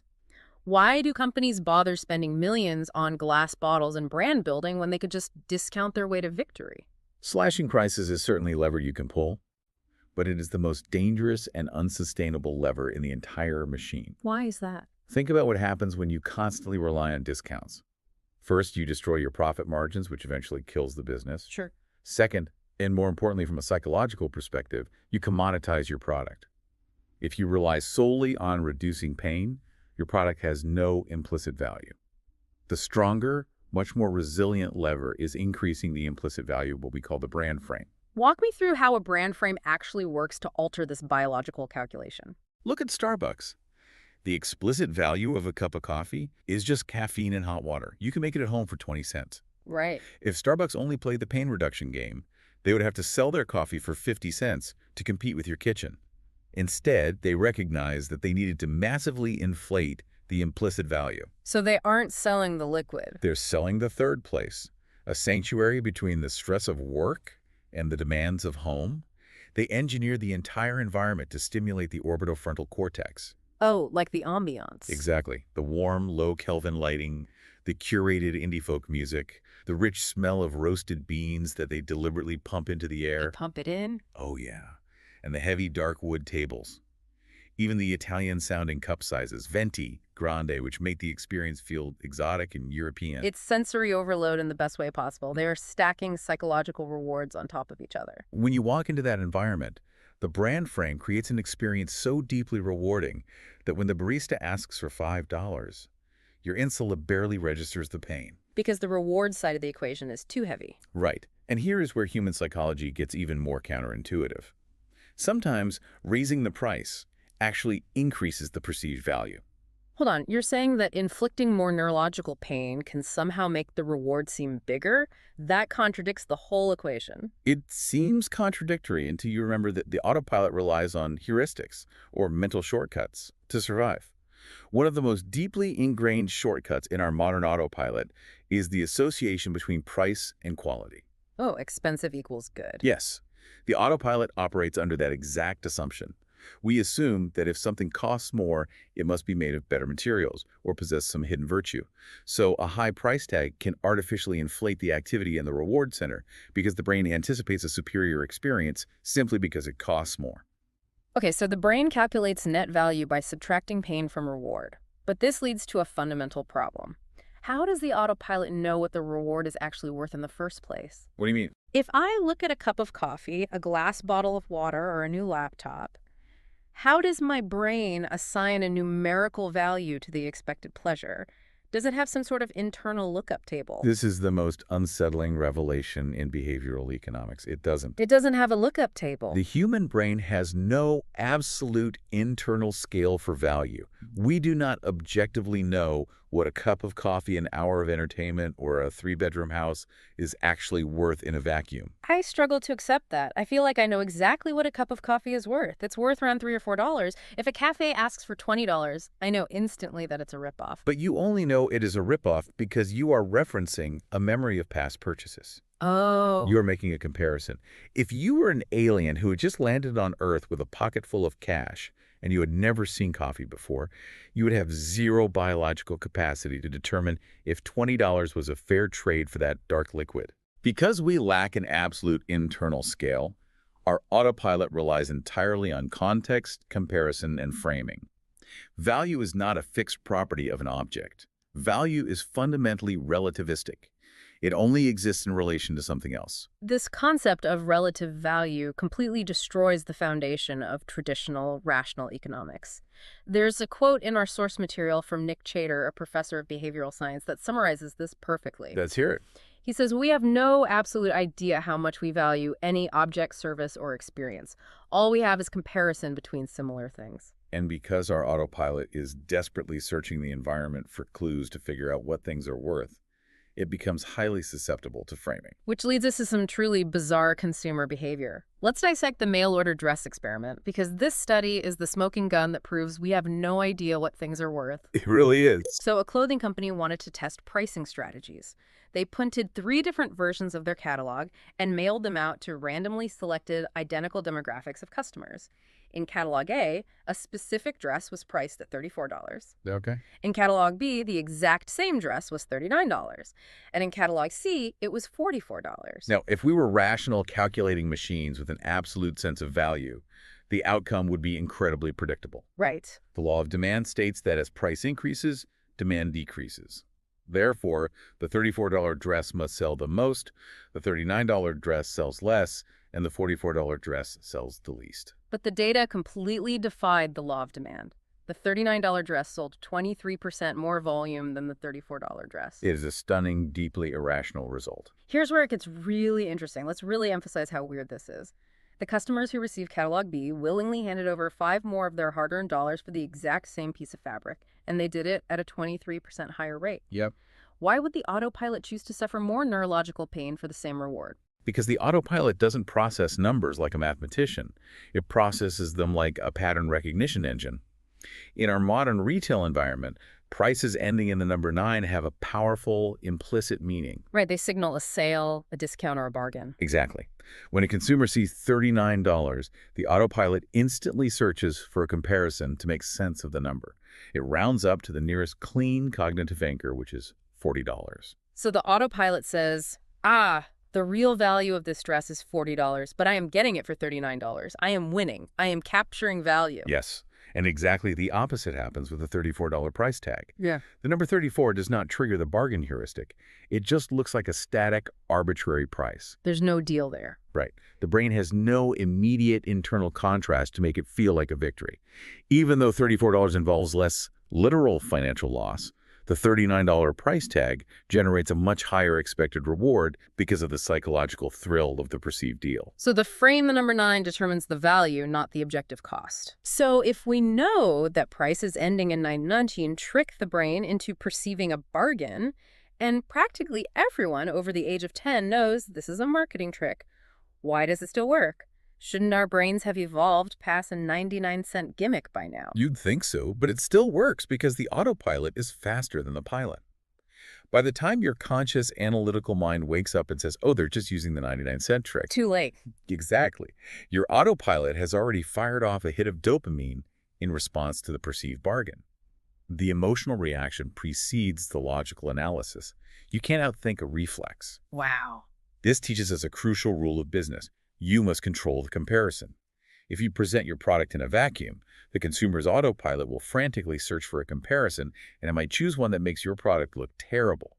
You have to strategically introduce the anchors yourself. Anchoring. This is a foundational pillar of behavioral economics. The first piece of information or the first number you see sets the baseline. Right. It drops an anchor in the mind, and everything that follows is judged relative to that specific anchor. Let's look at how this plays out in the real world with the Carlsberg beer menu study from our sources. This is a brilliant demonstration of how manipulating the anchor completely rewrites consumer choice. Okay, set it up for us. Researchers took a standard list of beers and tested two different layout designs. In the first scenario, they designed the menu the way almost every restaurant in the world designs it. They started with the cheapest beer at the top of the list, say 5 krone, and slowly scaled down to the most expensive premium beer at the bottom, say 35 krone. Which feels completely logical. We read from top to bottom, left to right. We start with the baseline and move up to the luxury options. Exactly. Under that standard design, a certain percentage of people will navigate down the bottom and buy the expensive beer, but most will cluster around the lower or middle options. Sure. Then the researchers made one simple change. They flipped the list upside down. Upside down. Yeah. They put the most expensive beer, the 35 krone option, at the absolute top of the menu and scaled down to the cheapest 5 krone beer at the bottom. To be clear, it is the exact same list of beers, the exact same prices. The only variable altered is the order in which the customer's eyes scan the page. That's it. And the results were radically different. When the most expensive beer was listed at the top, an incredible 62% of people chose the most expensive options. It's crazy. We have to analyze the visual journey of the autopilot here. When you hand the menu to a customer, their eyes go to the top line. The first number they see is 35 krone. The anchor. Yes. That number instantly becomes the anchor. The autopilot registers 35 krone as the established baseline for what a beer costs in this establishment. As their eyes scan down to the next line, they see 30 krone, then 25 krone. Ah. Relative to the heavy 35 krone anchor, these subsequent prices suddenly feel like massive bargains. The pain center is muted because the relative contrast makes it feel like a deal. But in the first scenario, when they start at 5 krone, the brain drops a very low anchor. The autopilot thinks, okay, beer costs 5 krone here. As they read down the list, every single subsequent price feels like an escalating penalty. By the time they reach the bottom and see 35 krone, the insula is screaming in agony. Exactly. It feels excruciatingly expensive purely because of the low starting anchor. That is wild. This phenomenon is known in behavioral economics as coherent arbitrariness. Coherent arbitrariness. Yeah. The initial anchor you drop into the consumer's mind might be completely arbitrary. It could be a randomly generated number. But once that anchor is set, the autopilot treats it as absolute truth, and all subsequent decisions coherently and logically follow from that arbitrary starting point. You see this weaponized constantly in real estate. Let's say you tell a real estate agent your absolute maximum budget is $500,000. Okay. A smart agent will almost never take you to a beautiful $480,000 house first. They will take you to a house that costs $550,000, and they will make sure it has some glaring flaws. Maybe the kitchen is outdated or the yard is tiny. They are dropping a heavy anchor. Oh. They are establishing in your mind that $500,000 doesn't buy you perfection. Exactly. Then, for the second viewing, they take you to the house they actually wanted to sell you all along. It's priced at $490,000, and it's gorgeous. I see where this is going. The kitchen is renovated, the yard is spacious. Relative to the terrible, expensive first house, the second house feels like an absolute steal. The expected reward skyrockets, the perceived pain plummets, and you sign the papers. Yep. But if they had shown you the beautiful house first without the anchor, your autopilot might have fixated on the $490,000 price tag and hesitated. Context dictates value. Context is everything. And this brings us to a major pivot in how we understand marketing. If value is completely relative, and if it depends entirely on comparison and context, then it follows that the physical environment or the specific situational context you are currently experiencing literally changes how much a product is worth to you in that exact moment. This challenges a huge misconception in the business world. Walk into any corporate marketing department and you will see whiteboards covered in demographic profiles. Oh, constantly. They define their target audience in rigid, static boxes. Like, we are targeting men aged 18 to 34 who live in urban centers and earn over $50,000 a year. That is a fundamental error of traditional marketing. It assumes a person's desires and values are static. But a 30-year-old urban professional behaves entirely differently when he is rushing through an airport desperately trying to catch a delayed flight on a Tuesday morning compared to when he is lounging in a park with his friends on a sunny Saturday afternoon. His goals radically shift. Exactly. His pain points shift. Yeah. And therefore, what his autopilot values shifts dramatically based purely on the occasion. Let's use the umbrella analogy. Yeah. Imagine you are walking down the street on a beautiful, perfectly clear 75-degree afternoon. Good. A street vendor approaches you and tries to sell you an umbrella for $5. On that specific occasion, an umbrella is worse than useless. It is an annoyance. It's an awkward stick you have to carry around. Its expected reward is 0, and its perceived pain is $5. You wouldn't buy it. Right. Now, fast forward to the next day.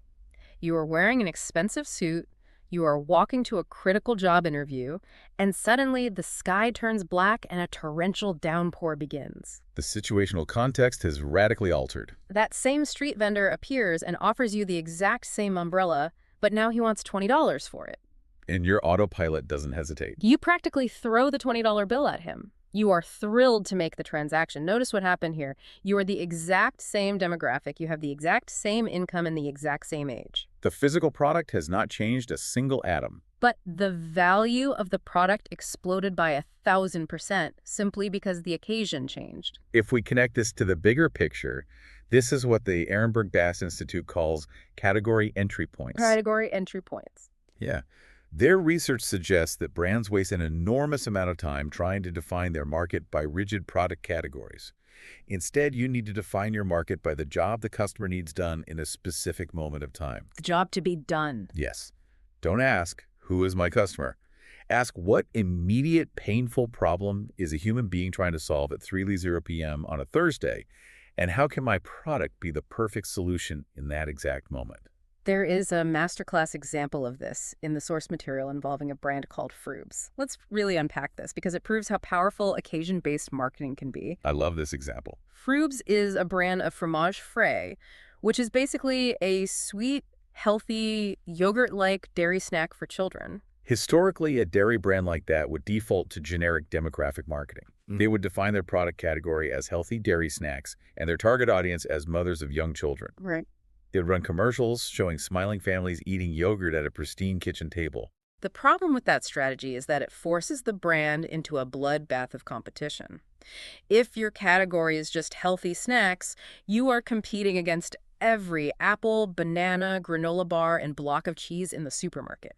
You are a drop in the ocean. But the marketers behind Frubes recognized this trap. They realized they needed to stop marketing a generic product and start marketing to a highly specific, high-friction occasion. And what was that occasion? They analyzed the daily life of a parent and identified a recurring moment of intense stress, the school lunchbox packing occasion. Let's put ourselves in the shoes of that parent. It is 7:30 in the morning, the kitchen is chaotic, one kid can't find their shoes, the other is complaining about homework. The parent has exactly 3 minutes to pack a lunchbox. That's familiar. What are the specific goals of the autopilot in that chaotic occasion? First, the parent needs something healthy because providing nutrition fulfills the emotional goal of being a good parent. Second, it needs to be something the child will actually enjoy eating, so the parent avoids the pain of finding an uneaten lunch coming back home at 3:00 p.m. But the third goal is the most critical constraint of the occasion. It must be physically durable and convenient. You cannot put a fragile glass jar of yogurt into a child's backpack. It will shatter, ruin the homework, and create a disaster. Exactly. And a standard yogurt pot requires a spoon, which will inevitably get lost. The physical environment of the lunchbox dictates the necessary value. So Frubes engineered their product to perfectly solve the friction of the 7:30 a.m. lunchbox occasion. They put the sweet, healthy yogurt into a flexible, squeezable, brightly colored plastic tube. It is literally unbreakable. It requires no spoon.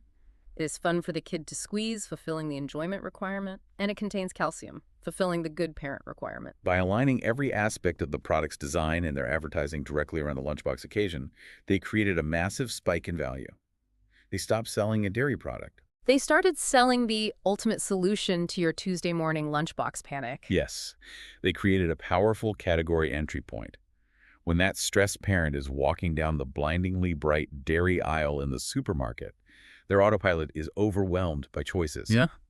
But their autopilot is primed with a specific mission. Find the lunchbox solution. When their eyes land on the box of Frubes, the decision is instantaneous. The product is perfectly molded to the occasion. The practical takeaway for anyone trying to sell anything is profound. Audit your customer's day. Yeah. Find the moments of friction. Where are they stressed? Where are they rushing? Where are they bored? Mold your product and your messaging to be the exact key that unlocks the friction of that specific occasion. Precisely. Okay, let's step back and survey the landscape we've covered. Let's say an entrepreneur is listening to this. They've done everything right so far. They have a product with high net value. The implicit reward heavily outweighs the price. They have framed the price perfectly, dropping strategic anchors so it feels like a bargain, and they have targeted a highly specific, high-friction occasion. According to everything we've discussed, this should be a guaranteed slam dunk sale. You would assume the transaction is inevitable. But we know from real-world data that it isn't. Customers abandon purchases constantly. Why? Think about e-commerce. The average digital shopping cart abandonment rate hovers around 70%. People load up their carts with items they genuinely want, and then they just close the browser tab. Or think of a physical retail environment like IKEA. People walk through the maze, look at a bookshelf they need, nod in agreement at the price, and then walk right out the exit without buying it. Why does the transaction fail at the absolute last second? Because we have ignored the final boss of consumer behavior, the physical or digital interface of the decision itself.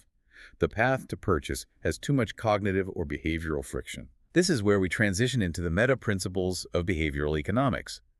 Even if the internal neurological calculation of expected reward versus perceived pain is positive, the autopilot still has to navigate the physical world to execute the action. Has to pull out a wallet, type in a credit card number, or carry a heavy box to a register. Right.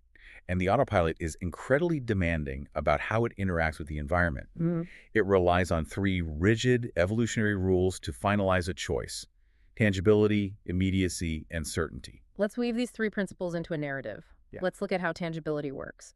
The core idea here is that the autopilot, because it evolved in a primitive environment, cannot process abstract future claims. No, it really can't. It doesn't understand theoretical concepts like long-term environmental impact or compound interest or projected future joy. It only reacts to tangible, visceral signals it can perceive right now with its five senses. The autopilot is trapped in the present moment. If a brand promises a massive reward, but that reward is abstract and hidden in the future, the autopilot treats it as a hallucination. Hallucinate? Yeah. It essentially ignores the claim. It demands sensory proof in the present. The Lego augmented reality boxes are a phenomenal illustration of solving the tangibility problem. Oh, this is a great one. Picture a tired parent and a young child walking down the toy aisle of a big box store. The child looks at a flat cardboard box containing a Lego fire truck set.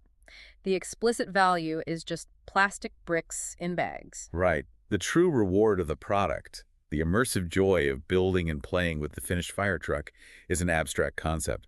The child has to use their pilot system to mentally assemble the toy and imagine the fun. And as we established earlier, forcing the brain to use the pilot system creates cognitive friction. Mental simulation is hard work. If the child can't easily visualize the reward, the expected reward drops and the sale is lost. Lego recognized this cognitive gap, so they installed these brilliantly simple augmented reality kiosks right in the toy aisles. The child takes the flat cardboard box and holds it up to a camera on the kiosk. Instantly, on the screen, a fully rendered 3D animated model of the finished Lego fire truck appears resting right on top of the physical box in the child's hands. The lights on the digital truck are flashing, the little plastic firefighters are moving around, the wheels are spinning.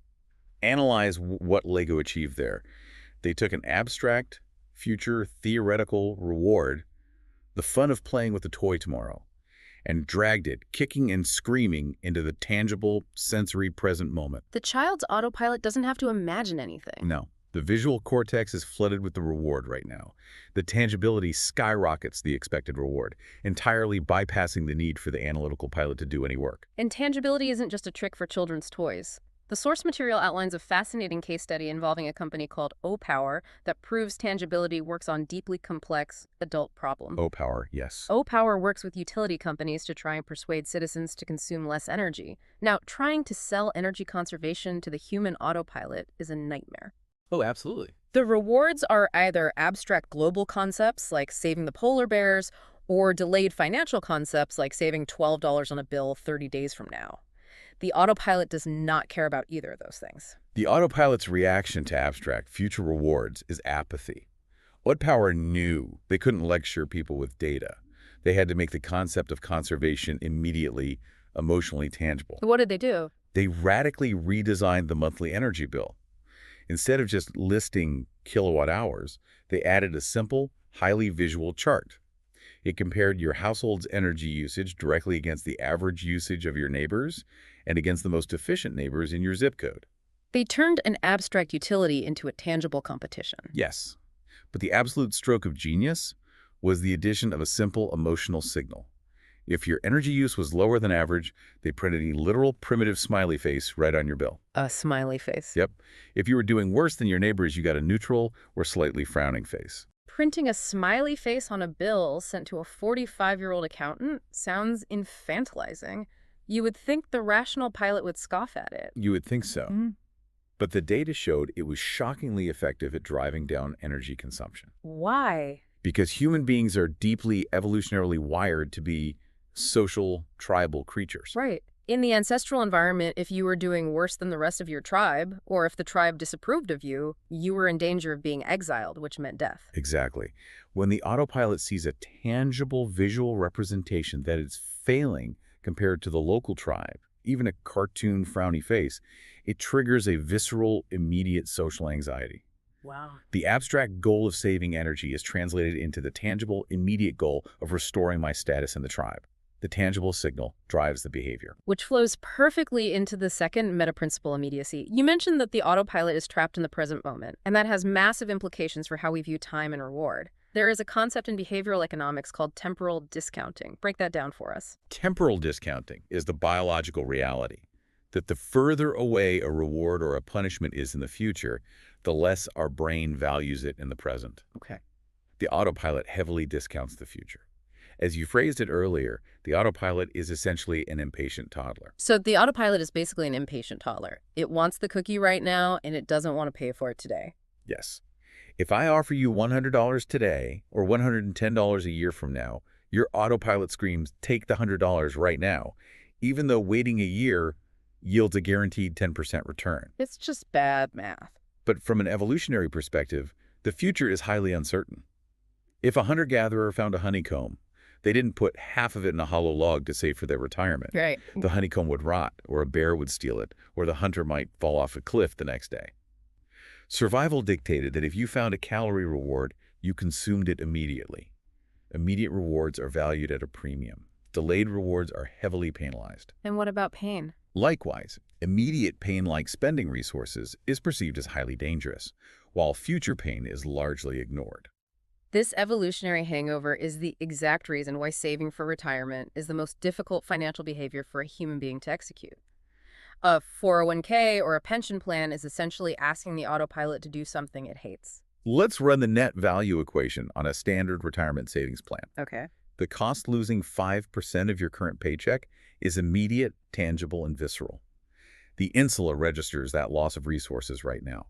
But the reward, a comfortable lifestyle when you are 65 years old, is incredibly abstract, intangible, and decades away in an uncertain future. The autopilot looks at that equation, sees massive immediate pain and heavily discounted future reward, and emphatically rejects it. Yep. It feels like theft. The autopilot feels like it is being robbed by its future self.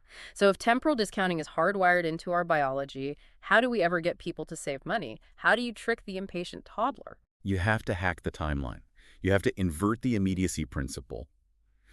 And the behavioral economist, Richard Thaler, won a Nobel Prize largely for doing exactly this with a program he designed called Save More Tomorrow. The elegance of this study is mind-blowing. Thaler realized he couldn't convince people to take a pay cut today. Right. So instead of asking employees to contribute to their pension from their current paycheck, he asked them to commit to saving money only from their future annual pay raises. Let's analyze how that simple shift completely rewrites the neurological math.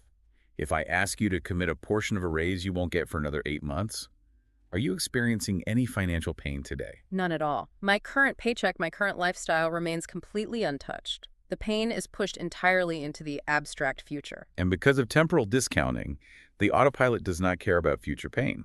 It thinks, sure, take some money next year, I don't care about next year. That's hilarious. Furthermore, when the timeline finally catches up and the raise actually hits, the employee never actually sees that extra money in their checking account. It is diverted to the pension before the paycheck clears. Because they never physically possessed the extra cash, they never feel the pain of losing it. Their standard of living never goes down. By simply delaying the onset of the pain, enrollment in these savings plans skyrocketed. The takeaway for anyone building a business process is critical here. Audit your customer's journey. Wherever you are demanding cost, effort, or friction, try to delay it. And wherever you are offering a reward, make it as immediate as possible. Yes. If a customer buys a piece of software, don't make them wait 24 hours for an activation key. Give them a hit of immediate dopamine the second the credit card clears. Which brings us to the final and perhaps most powerful meta principle dictating the moment of truth: certainty. Certainty. The autopilot demands to feel safe. This raises an important question. How do you make your customer feel like they are protecting an asset rather than taking a risk?